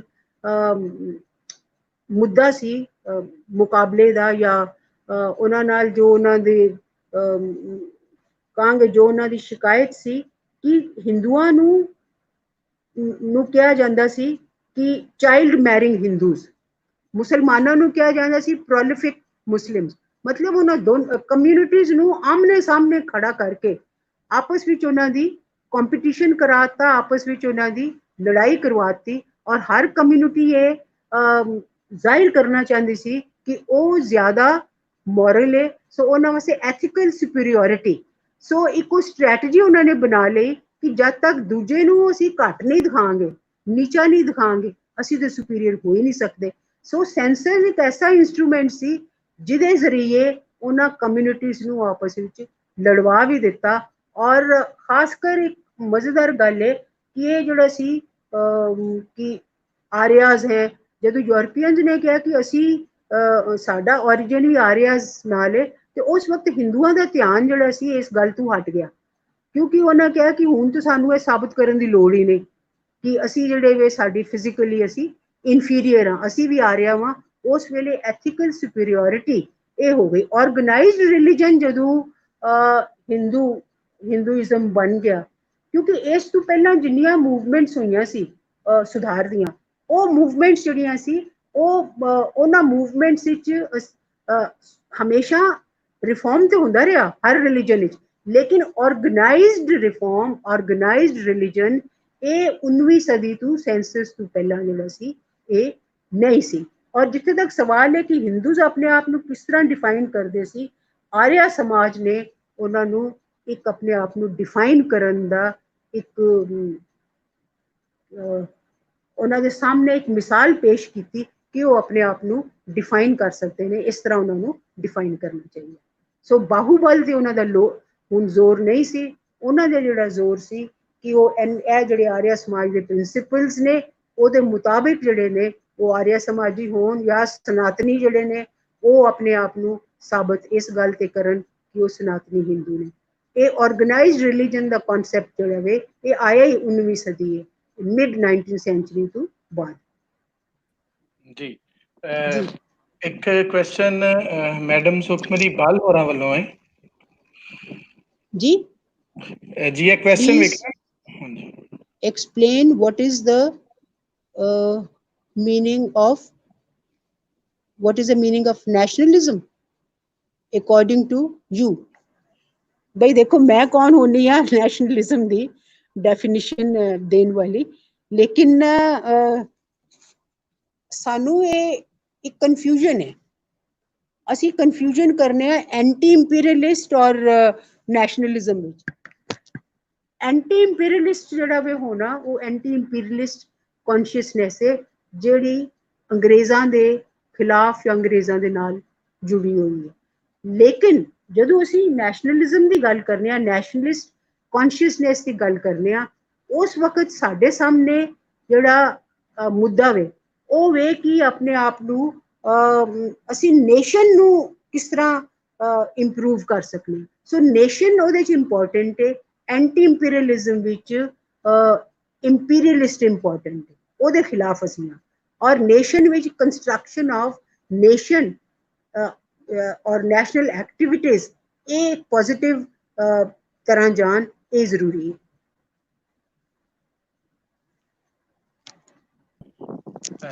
ਜੀ ਹੁਕਮ। हाँ जी, एक क्वेश्चन जी जी एक क्वेश्चन है और कोई हरदीप कोई सवाल डॉक्टर हरदीप कौर होਰਾਂ ਵੱਲੋਂ ਉਹ ਮੈਂ ਜ਼ਰੂਰ ਰੱਖਾਂਗਾ। ਉਹਨਾਂ ਨੇ ਅੱਜ ਆਵਾਜ਼ ਦਾ ਬੜਾ ਮਸਲਾ ਵੇ। हाँ जी, कोई ਤੁਹਾਡੀ ਤੁਸੀਂ ਅੱਜ ਖਾਣਾ ਨਹੀਂ ਖਾਇਆ, ਡਿਨਰ ਨਹੀਂ ਖਾਦਾ ਅੱਜ? ਨਹੀਂ ਉਹ ਤੇ ਕੀਤਾ ਕੁਝ ਤੁਹਾਡੀ ਆਵਾਜ਼ ਜਿਹੜੀ ਉਹ ਨਿਕਲ ਨਹੀਂ ਰਹੀ। ਇਹ ਕੋਈ ਇੰਟਰਨੈਟ ਦਾ ਹੀ ਕੋਈ ਮਸਲਾ ਹੋਇਆ ਹੈ। ਹਾਂਜੀ ਜੀ ਇਹ ਕੁਐਸਚਨ ਤੁਸੀਂ ਵੇਖਣਾ। ਹਰਦੀਪ ਕੌਰ ਜੀ ਇਹ ਕੀ ਕਹਿੰਦੇ ਨੇ? How the religion of tribals and was recorded in which pocket they were fixed. ਜਿੱਥੋਂ ਤੱਕ ਟ੍ਰਾਈਬਲਸ ਦੀ ਗੱਲ ਹੈ, ਉਹ ਅਗਰ ਅਸੀਂ ਨਾਰਥ ਈਸਟ ਦੇ ਸੈਂਸਸ ਦੇਖੀਏ, ਉਹ ਹੋਏ ਤੇ ਹਰ ਜਗ੍ਹਾ ਨੇ, ਉੱਥੇ ਜ਼ਿਆਦਾ ਜਿਹੜੀ ਸੀ ਨਾ ਕ੍ਰਿਸਚੀਅਨ ਮਿਸ਼ਨਰੀਜ਼ ਡੋਮੀਨੇਟ ਕਰਦੇ ਸੀ, ਕਨਵਰਜਨਸ ਬਹੁਤ ਜ਼ਿਆਦਾ ਹੋਈਆਂ। ਔਰ ਇਸ ਵਾਸਤੇ ਇਹ ਜਿਹੜਾ ਸੈਂਸਸ ਦਾ ਪ੍ਰੋਸੈਸ ਹੈ, ਇਸ ਵਿੱਚ ਸਵਾਲ ਇਹ ਉੱਠਦਾ ਹੈ ਕਿ ਉਹ ਕਿਸ ਜਗ੍ਹਾ ਤੇ ਉਹ ਸੈਂਸਸ ਹੋ ਰਿਹਾ, ਕਿਸ ਜਾਤੀ ਦਾ ਕਿਸ ਹਿੱਸੇ 'ਚ ਹੋ ਰਿਹਾ ਹਿੰਦੁਸਤਾਨ ਦੇ। ਪੰਜਾਬ ਦੇ ਬਾਰੇ ਜੋ ਸੈਂਸਸ ਦੇ ਇਸ ਬਾਰੇ ਜੋ ਸੋਚ ਸੀ ਉਹ ਅਲੱਗ ਸੀ, यूपी ਦੇ ਬਾਰੇ 'ਚ ਅਲੱਗ ਸੀ, ਔਰ ਟ੍ਰਾਈਬਲ ਏਰੀਆਜ਼ ਵਿੱਚ ਜਿਹੜੀ ਸੀ ਉਹਨਾਂ ਟ੍ਰਾਈਬਲ ਰਿਲੀਜਨਸ ਜਿਹੜੇ ਨੇ ਉਹ ਆਪਣੇ ਆਪ ਵਿੱਚ ਅਲੱਗ ਕਿਸਮ ਦੇ ਨੇ। ਉਹਦੇ 'ਚ ਔਰਤ ਜਿਹੜੀ ਹੈ ਕਾਫੀ ਐਕਟਿਵ ਹੁੰਦੀ ਹੈ, ਔਰਤ ਦਾ ਦਰਜਾ ਸਮਾਜ ਵਿੱਚ ਉਹ ਵੀ ਕਾਫੀ ਉੱਚਾ ਹੁੰਦਾ। ਉੱਥੇ ਜ਼ਿਆਦਾ ਪ੍ਰੋਬਲਮਸ ਇਸ ਵਾਸਤੇ ਨਹੀਂ ਹੋਈਆਂ ਕਿ ਉੱਥੇ ਕੰਪੀਟੀਸ਼ਨ ਨਹੀਂ ਸੀ ਰਿਲੀਜਨਸ ਦਾ, ਉਹ ਆਪਣੇ ਆਪ ਵਿੱਚ ਇੱਕ ਅਲੱਗ ਯੂਨਿਟ ਸੀ। ਬਾਕੀ ਜਗ੍ਹਾ ਤੇ ਖਾਸ ਕਰ ਪੰਜਾਬ ਵਿੱਚ ਤੇ ਬਹੁਤ ਜ਼ਿਆਦਾ ਰਿਲੀਜੀਅਸ ਕੰਪੀਟੀਸ਼ਨ ਸੀ, यूपी ਵਿੱਚ ਵੀ ਹੈ ਸੀ, ਲੇਕਿਨ ਟ੍ਰਾਈਬਲ ਏਰੀਆਜ਼ ਵਿੱਚ ਉਹਨਾਂ ਦੇ ਆਪਣੇ ਰਿਲੀਜਨ ਸੀ, ਆਪਣੇ ਗੋਡਸ ਐਂਡ ਗੋਡੈਸਸ ਸੀ। ਇਸ ਵਾਸਤੇ ਉਹਨਾਂ ਵਾਸਤੇ ਖਾਨਾ ਤੇ ਬਣਾਇਆ ਗਿਆ, ਉਹਨਾਂ ਨੂੰ ਫਿੱਟ ਤੇ ਕੀਤਾ ਗਿਆ। ਉਹਦੇ 'ਚੋਂ ਕਿ ਟ੍ਰਾਈਬਲ ਜਿਹੜੇ ਨੇ ਗੌਂਡ ਨੇ ਜਾਂ ਕਿਹੜੇ ਨੇ, ਇਹ ਇਸ ਤਰ੍ਹਾਂ ਦੇ ਉਹਨਾਂ ਦੀ ਕੈਟੇਗਰੀਜ਼ ਜਿਹੜੀਆਂ ਨੇ ਉੱਥੇ ਜਾ ਕੇ ਬਣਾਈਆਂ ਗਈਆਂ। ਟ੍ਰਾਈਬਸ ਤੇ ਹੁਣ ਕਈ ਸਾਰੇ ਨੇ, ਉੜੀਸਾ 'ਚ ਅਲੱਗ ਨੇ, ਨਾਰਥ ਈਸਟ 'ਚ ਅਲੱਗ ਨੇ, ਹੁਣ ਹਰ ਜਗ੍ਹਾ ਤੇ। ਅੱਛਾ, ਇੱਕ ਜਿਹੜੀ ਕੈਟੇਗਰੀ ਕ੍ਰਿਮੀਨਲ ਟ੍ਰਾਈਬਸ, ਇਹ ਕੈਟੇਗਰੀ ਤਕਰੀਬਨ ਹਰ ਜਗ੍ਹਾ ਤੇ ਜਿਨ੍ਹਾਂ ਨੂੰ ਕੰਟਰੋਲ ਨਹੀਂ ਸੀ ਕੀਤਾ ਜਾ ਸਕਦਾ, ਜੋ ਡਿਸਿਪਲਿਨ ਵਿੱਚ ਨਹੀਂ ਸੀ ਆਉਂਦੇ ਹੈਗੇ, ਉਹ ਮਿਡਲ ਕਲਾਸਿਸ ਦੀ ਤਰ੍ਹਾਂ ਉਹ ਅੰਗਰੇਜ਼ਾਂ ਦੇ ਚਮਚੇ ਨਹੀਂ ਸੀ ਬਣ ਜਾਂਦੇ, ਨਾ ਉਹਨਾਂ ਦੇ ਖਿਲਾਫ ਕਈ ਵਾਰੀ ਖਿਲਾਫ ਵੀ ਖੜੇ ਹੋ ਜਾਂਦੇ ਸੀ। ਸੋ ਕ੍ਰਿਮੀਨਲ ਟ੍ਰਾਈਬਸ ਦਾ ਉਹ ਜਿਹੜੇ ਲੋਕ ਉਹਨਾਂ ਦੇ ਕਾਬੂ ਨਹੀਂ ਸੀ ਆਉਂਦੇ ਅੰਗਰੇਜ਼ਾਂ ਦੇ, ਉਹਨਾਂ ਨੂੰ ਕ੍ਰਿਮੀਨਲ ਟ੍ਰਾਈਬਸ ਡਿਕਲੇਅਰ ਕਰ ਦਿੰਦੇ ਸੀ। ਪੰਜਾਬ ਵਿੱਚ ਵੀ ਸੀ ਕ੍ਰਿਮੀਨਲ ਟ੍ਰਾਈਬਸ, ਸਾਂਸੀ ਔਰ ਹੋਰ ਵੀ ਕਈ ਤਰ੍ਹਾਂ ਦੇ ਸੀ ਜੀ। ਜਸਨਾਮ ਜੀ ਹੋਰਾਂ ਦਾ, ਜਸਨਾਮ ਸਿੱਧੂ ਹੋਰਾਂ ਦਾ ਇੱਕ ਕੁਐਸਚਨ ਹੈ ਜੀ। ਜੀ ਇਹ ਕੁਐਸਚਨ ਜਸਨਾਮ ਸਿੱਧੂ ਹੋਰਾਂ ਵੱਲੋਂ ਹੈ। ਇਹ ਕੁਐਸਚਨ ਦੇਖਣਾ ਕੀ ਸਵਾਲ ਹੈ ਜੀ? ਸਕਰੀਨ ਤੇ ਸ਼ੋ ਹੋ ਰਿਹਾ, ਤੁਹਾਨੂੰ ਮੇਰੀ ਆਵਾਜ਼ ਅਗਰ how is the East India company writers study valuable gives gain to British to make many too easy to people.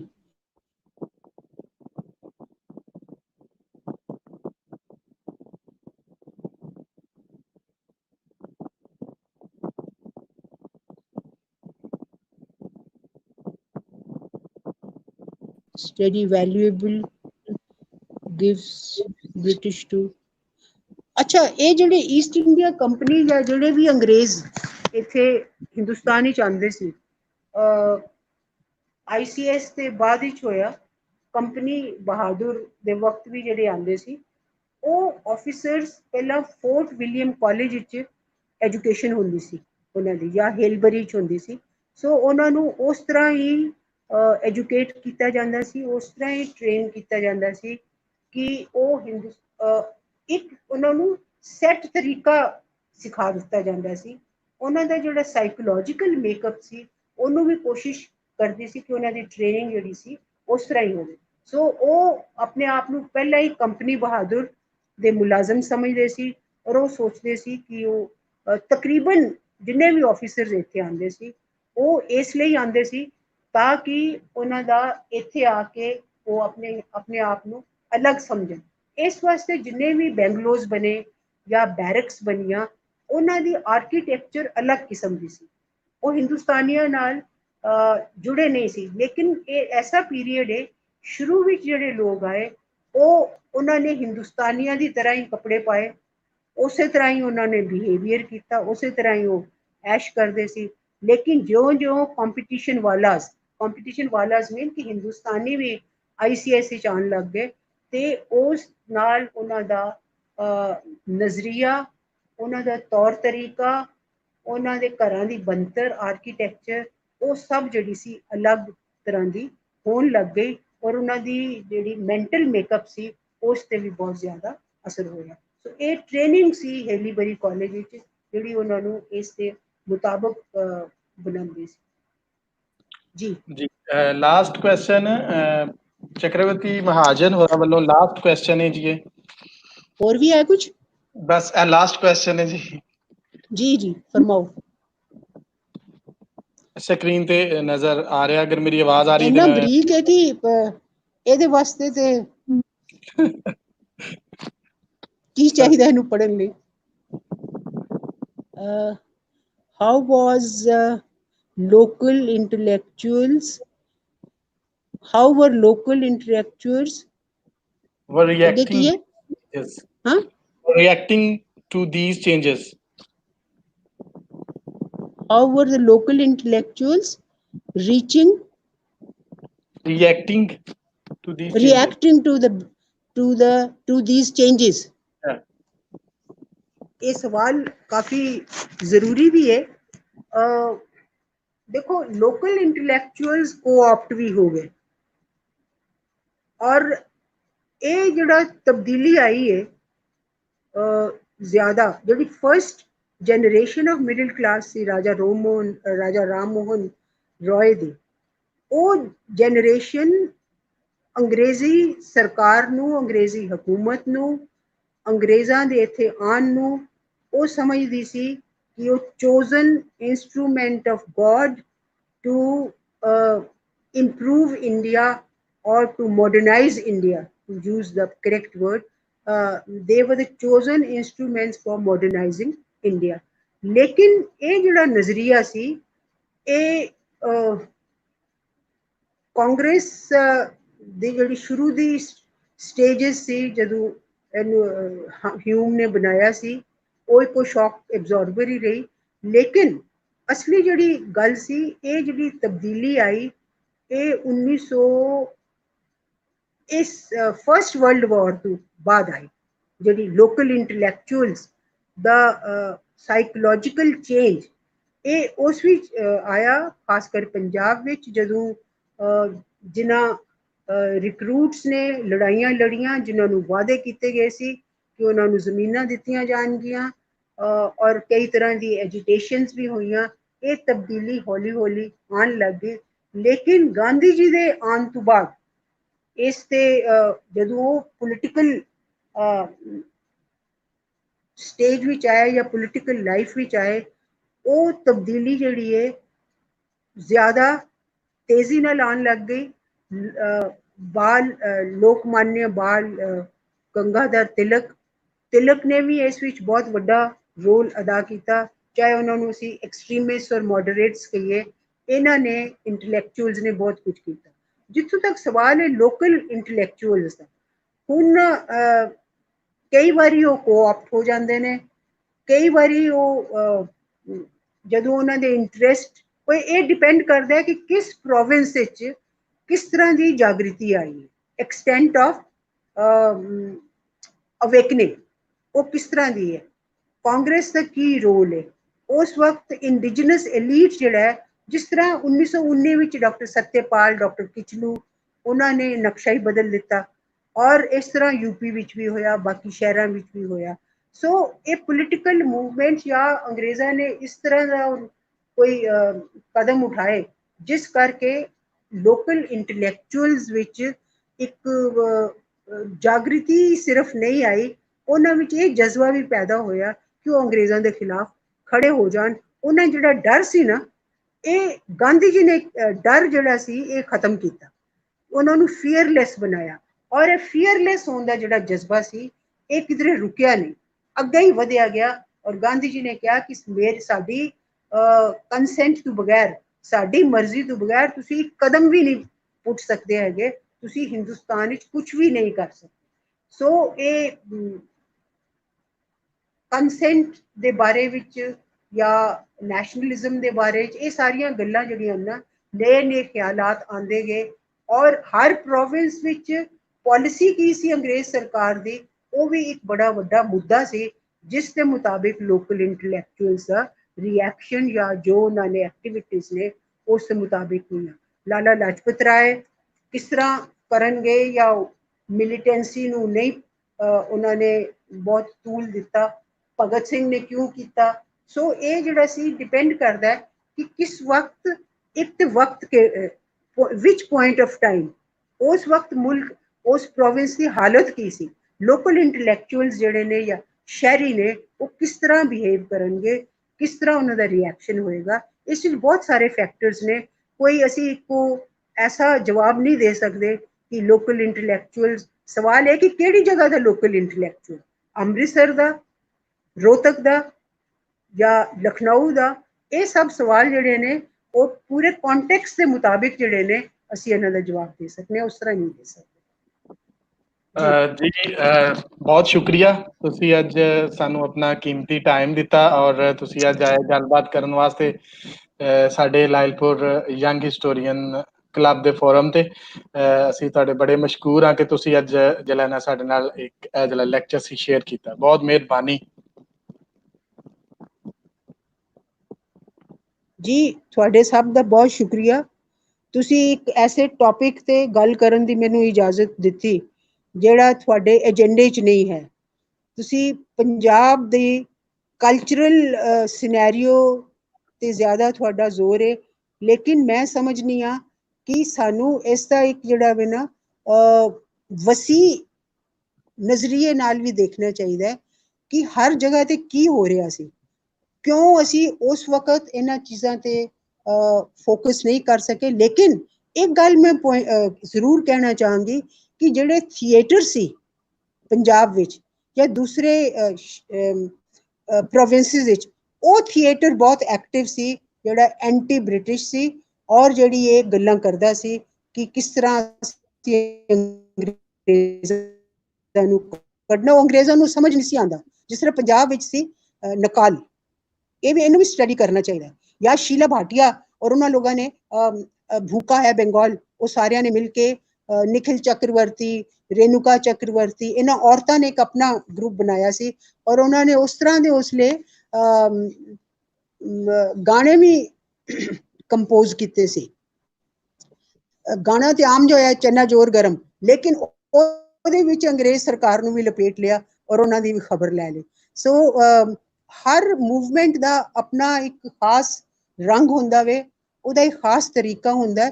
ਇਸ ਵਾਸਤੇ ਜਦੋਂ ਤੁਸੀਂ ਇਹ ਹੀਰ ਰਾਂਝਾ ਜਾਂ ਦੂਸਰੀ ਚੀਜ਼ਾਂ ਨੂੰ ਪੜਨ ਤੇ ਜ਼ੋਰ ਦੇ ਰਹੇ ਹੋ, ਮੇਰੇ ਖਿਆਲ ਥੀਏਟਰ ਤੇ ਵੀ ਦਿਓ ਕਿ ਥੀਏਟਰ ਦਾ ਕੀ ਉਸਲੇ ਰੋਲ ਸੀ, ਕਿਉਂਕਿ ਥੀਏਟਰ ਨੇ ਬਹੁਤ ਵੱਡਾ ਕੰਮ ਕੀਤਾ ਹੈ ਆਜ਼ਾਦੀ ਦੀ ਮੁਹਿੰਮ ਵਿੱਚ। ਸੋ ਉਸ ਵਾਸਤੇ ਧਿਆਨ ਦੇਣਾ ਵੀ ਜ਼ਰੂਰੀ ਹੈ ਔਰ ਇੱਕ ਬ੍ਰੌਡਰ ਪਰਸਪੈਕਟਿਵ ਨੂੰ ਸਾਹਮਣੇ ਰੱਖਣਾ ਵੀ ਜ਼ਰੂਰੀ ਹੈ, ਕਿਉਂਕਿ ਉਸ ਤੋਂ ਬਗੈਰ ਅਸੀਂ ਪੂਰੀ ਜਿਹੜੀ ਤਸਵੀਰ ਹੈ ਉਹ ਸਾਡੀ ਨਹੀਂ ਬਣ ਸਕਦੀ। ਬਹੁਤ ਬਹੁਤ ਸ਼ੁਕਰੀਆ, ਤੁਸੀਂ ਮੈਨੂੰ ਮੌਕਾ ਦਿੱਤਾ ਇਸ ਦੇ ਬਾਵਜੂਦ ਕਿ ਮੈਂ ਤੁਹਾਡੇ ਏਜੰਡੇ ਵਿੱਚ ਫਿੱਟ ਨਹੀਂ ਹੋ ਰਹੀ, ਔਰ ਮੈਂ ਜਾਣਬੁੱਝ ਕੇ ਕੀਤਾ to tell you the truth. ਮੈਂ ਕੋਈ ਇਸ ਤਰ੍ਹਾਂ ਦਾ ਟੌਪਿਕ ਵੀ ਲੈ ਸਕਦਾ ਸੀ ਜਿਹੜੇ ਸਿਰਫ ਫੋਕਸ ਪੰਜਾਬ ਤੇ ਹੋਵੇ, ਪਰ ਮੈਨੂੰ ਇਹ ਗੱਲ ਬਹੁਤ ਜ਼ਰੂਰੀ ਲੱਗੀ ਕਿ ਕੋ ਬ੍ਰੌਡ ਪਰਸਪੈਕਟਿਵ ਹੋਣਾ ਚਾਹੀਦਾ ਹੈ ਜਿਹਦੇ ਵਿੱਚ ਤੁਸੀਂ ਬਾਕੀ ਗੱਲਾਂ ਨੂੰ ਜੋੜੋ, ਬਾਕੀ ਗੱਲਾਂ ਨੂੰ ਦੇਖੋ, ਉਹ ਨਜ਼ਰ ਅੰਦਾਜ਼ ਨਾ ਹੋ ਜਾਏ। ਜੀ ਬਹੁਤ ਸ਼ੁਕਰੀਆ, ਥੈਂਕ ਯੂ ਜੀ। ਸਾਰੇ ਦੋਸਤਾਂ ਦਾ ਬਹੁਤ ਸ਼ੁਕਰੀਆ ਜਿਹੜੇ ਸਾਨੂੰ ਵੇਖ ਰਹੇ ਸੀ। ਅੱਜ ਥੋੜਾ ਲੇਟ ਹੋ ਗਿਆ, ਉਹਦੀ ਮਾਜ਼ਰਤ। ਗੱਲ ਇਹ ਕਿ ਕੱਲ ਅਸੀਂ ਇੱਕ ਪ੍ਰੋਗਰਾਮ ਕਰਨਾ, ਕਿਉਂਕਿ ਕੱਲ ਡੈਥ ਐਨੀਵਰਸਰੀ ਹੈ ਮਹਾਰਾਜਾ ਰਣਜੀਤ ਸਿੰਘ ਦੇ ਹਵਾਲੇ ਨਾਲ, ਤੇ ਅਸੀਂ ਉਹਦੇ 'ਚ ਕੋਈ ਇੱਕ ਛੋਟਾ ਜਿਹਾ ਪ੍ਰੋਗਰਾਮ ਹੋਏਗਾ। ਉਹਦੇ 'ਚ ਕੁਝ ਲੋਕ ਗੱਲਬਾਤ ਕਰਨਗੇ, ਕੁਝ ਸਟੋਰੀਜ਼ ਔਰ ਕੁਝ ਉਹਦੇ ਹਵਾਲੇ ਨਾਲ, ਉਹਦੀ ਤਾਰੀਖ ਦੇ ਹਵਾਲੇ ਨਾਲ। ਕੋਈ ਇੱਕ ਲੰਮਾ ਚੌੜਾ ਲੈਕਚਰ ਤੇ ਨਹੀਂ ਹੋਏਗਾ, ਇੱਕ ਗੱਲਬਾਤ ਹੋਏਗੀ ਦੋਸਤਾਂ ਦੀ, 2-4 ਦੋਸਤਾਂ ਦੀ, ਤੇ ਅਸੀਂ ਉਹ ਜਿਹੜਾ ਹੈ ਉਹ ਉਸ ਦਿਨ ਨੂੰ ਵੀ ਅਸੀਂ ਵੇਖ ਲਾਂਗੇ। ਸੋ ਅਸੀਂ ਕੋਸ਼ਿਸ਼ ਕਰ ਰਹੇ ਹਾਂ ਔਰ ਮੈਂ ਅੱਜ ਦੋਸਤਾਂ ਦੇ ਸਾਹਮਣੇ ਇਹ ਵੀ ਗੱਲ ਰੱਖਾਂਗਾ ਕਿ ਅਸੀਂ ਯੰਗ ਲਾਇਲਪੁਰ ਹਿਸਟੋਰੀਅਨ ਕਲੱਬ ਵੱਲੋਂ ਕੋਸ਼ਿਸ਼ ਕਰ ਰਹੇ ਹਾਂ ਕਿ ਅਸੀਂ ਪੰਜਾਬ ਦੀ ਹਿਸਟਰੀ ਦੇ ਹਵਾਲੇ ਨਾਲ ਇੱਕ ਕੈਲੰਡਰ ਬਣਾ ਸਕੀਏ ਕਿ ਜਿਹਦੇ ਵਿੱਚ ਉਹ ਸਾਰੇ ਦਿਨ ਜਿਹੜੇ ਨੇ ਨਾ ਉਹ ਆ ਜਾਣ, ਅਸੀਂ ਉਹਨਾਂ ਦਿਨਾਂ ਦੇ ਹਵਾਲੇ ਨਾਲ ਉਹਦੇ ਹਿਸਟੋਰੀਕਲੀ ਉਹਨਾਂ ਨੂੰ ਵੇਖ ਸਕੀਏ, ਉਹਨਾਂ ਦੇ ਹਵਾਲੇ ਨਾਲ ਕੋਈ ਗੱਲਬਾਤ ਰੱਖ ਸਕੀਏ। ਸੋ ਕੱਲ ਅਸੀਂ ਉਹਦੇ ਹਵਾਲੇ ਨਾਲ ਗੱਲਬਾਤ ਰੱਖਾਂਗੇ ਤੇ 28 ਤਾਰੀਖ ਨੂੰ ਕੈਲ ਤੁਤੇਜਾ ਸਾਹਿਬ ਸਾਡੇ ਨਾਲ ਹੋਣਗੇ ਔਰ ਉਹਨਾਂ ਦੇ ਨਾਲ ਅਸੀਂ ਕਰਾਂਗੇ। ਉਹ 28 ਜੂਨ ਨੂੰ ਸਾਡੇ ਨਾਲ ਹੋਣਗੇ ਔਰ ਅਸੀਂ ਉਹਨਾਂ ਤੇ ਗੱਲਬਾਤ ਕਰਾਂਗੇ। ਸੋ ਕੱਲ ਉਸ ਤਰ੍ਹਾਂ ਦੀ ਕੋਈ ਟਾਕ ਲੈਕਚਰ ਤੇ ਨਹੀਂ ਹੈ, ਲੇਕਿਨ ਇੱਕ ਗੈਟ ਟੂਗੈਦਰ ਹੋਏਗਾ ਇਸੇ ਟਾਈਮ ਤੇ 9 ਵਜੇ ਪਾਕਿਸਤਾਨ ਟਾਈਮ ਦੇ ਮੁਤਾਬਕ ਔਰ 9:30 ਵਜੇ ਇੰਡੀਅਨ ਟਾਈਮ ਦੇ ਮੁਤਾਬਕ। ਔਰ ਬਾਕੀ ਜਿਹੜੇ ਖਿੱਤਿਆਂ ਦੇ ਵਿੱਚ ਕੈਨੇਡਾ, ਇੰਗਲੈਂਡ ਔਰ ਅਮਰੀਕਾ ਸਾਨੂੰ ਵੇਖ ਰਹੇ ਨੇ, ਉਹਨਾਂ ਦੇ ਮੁਤਾਬਕ ਆਪਣੇ ਆਪਣੇ ਟਾਈਮ ਦੇ ਮੁਤਾਬਕ ਉਹ ਵੇਖ ਸਕਦੇ ਨੇ। ਸੋ ਸਾਰੇ ਦੋਸਤਾਂ ਦਾ ਬਹੁਤ ਸ਼ੁਕਰੀਆ ਜਿਹੜੇ ਸਾਡੇ ਨਾਲ ਰਹੇ। ਆਪਣੇ ਕੁਐਸਚਨ ਲਾਜ਼ਮੀ, ਆਪਣੀ ਇਨਪੁਟ ਲਾਜ਼ਮੀ ਦੇਣਾ। ਸਾਡੇ ਸਕਾਲਰ ਜਿਹੜੇ ਨੇ ਉਹ ਪੜ੍ਹ ਲੈਣਗੇ ਔਰ ਉਹਦੇ ਤੇ ਉਹ ਆਪਣਾ ਜਿਹੜਾ ਹੈ ਉਹ ਤੁਹਾਨੂੰ ਆਨਸਰ ਵੀ ਕਰ ਦੇਣਗੇ। ਸਾਰੇ ਦੋਸਤਾਂ ਦਾ ਇੱਕ ਵਾਰੀ ਫਿਰ ਬਹੁਤ ਸ਼ੁਕਰੀਆ। ਮਿਲਨੇ ਆ ਜੀ ਕੱਲ 27 ਜੂਨ ਨੂੰ ਔਰ ਅਸੀਂ ਕੱਲ ਗੱਲਬਾਤ ਹੈ ਵੇ ਮਹਾਰਾਜਾ ਰਣਜੀਤ ਸਿੰਘ ਦੇ ਹਵਾਲੇ ਨਾਲ, ਉਹਨਾਂ ਦੀ ਡੈਥ ਐਨੀਵਰਸਰੀ ਤੇ ਔਰ ਉਹਦੇ 'ਚ ਕਾਫੀ ਸਾਰੇ ਦੋਸਤ ਸਾਡੇ ਨਾਲ ਆਣਗੇ ਔਰ ਅਸੀਂ ਉਹਨਾਂ ਦੇ ਨਾਲ ਗੱਲਬਾਤ ਆਪਣੀ ਸਾਂਝੀ ਕਰਾਂਗੇ। ਬਹੁਤ ਸ਼ੁਕਰੀਆ ਜੀ।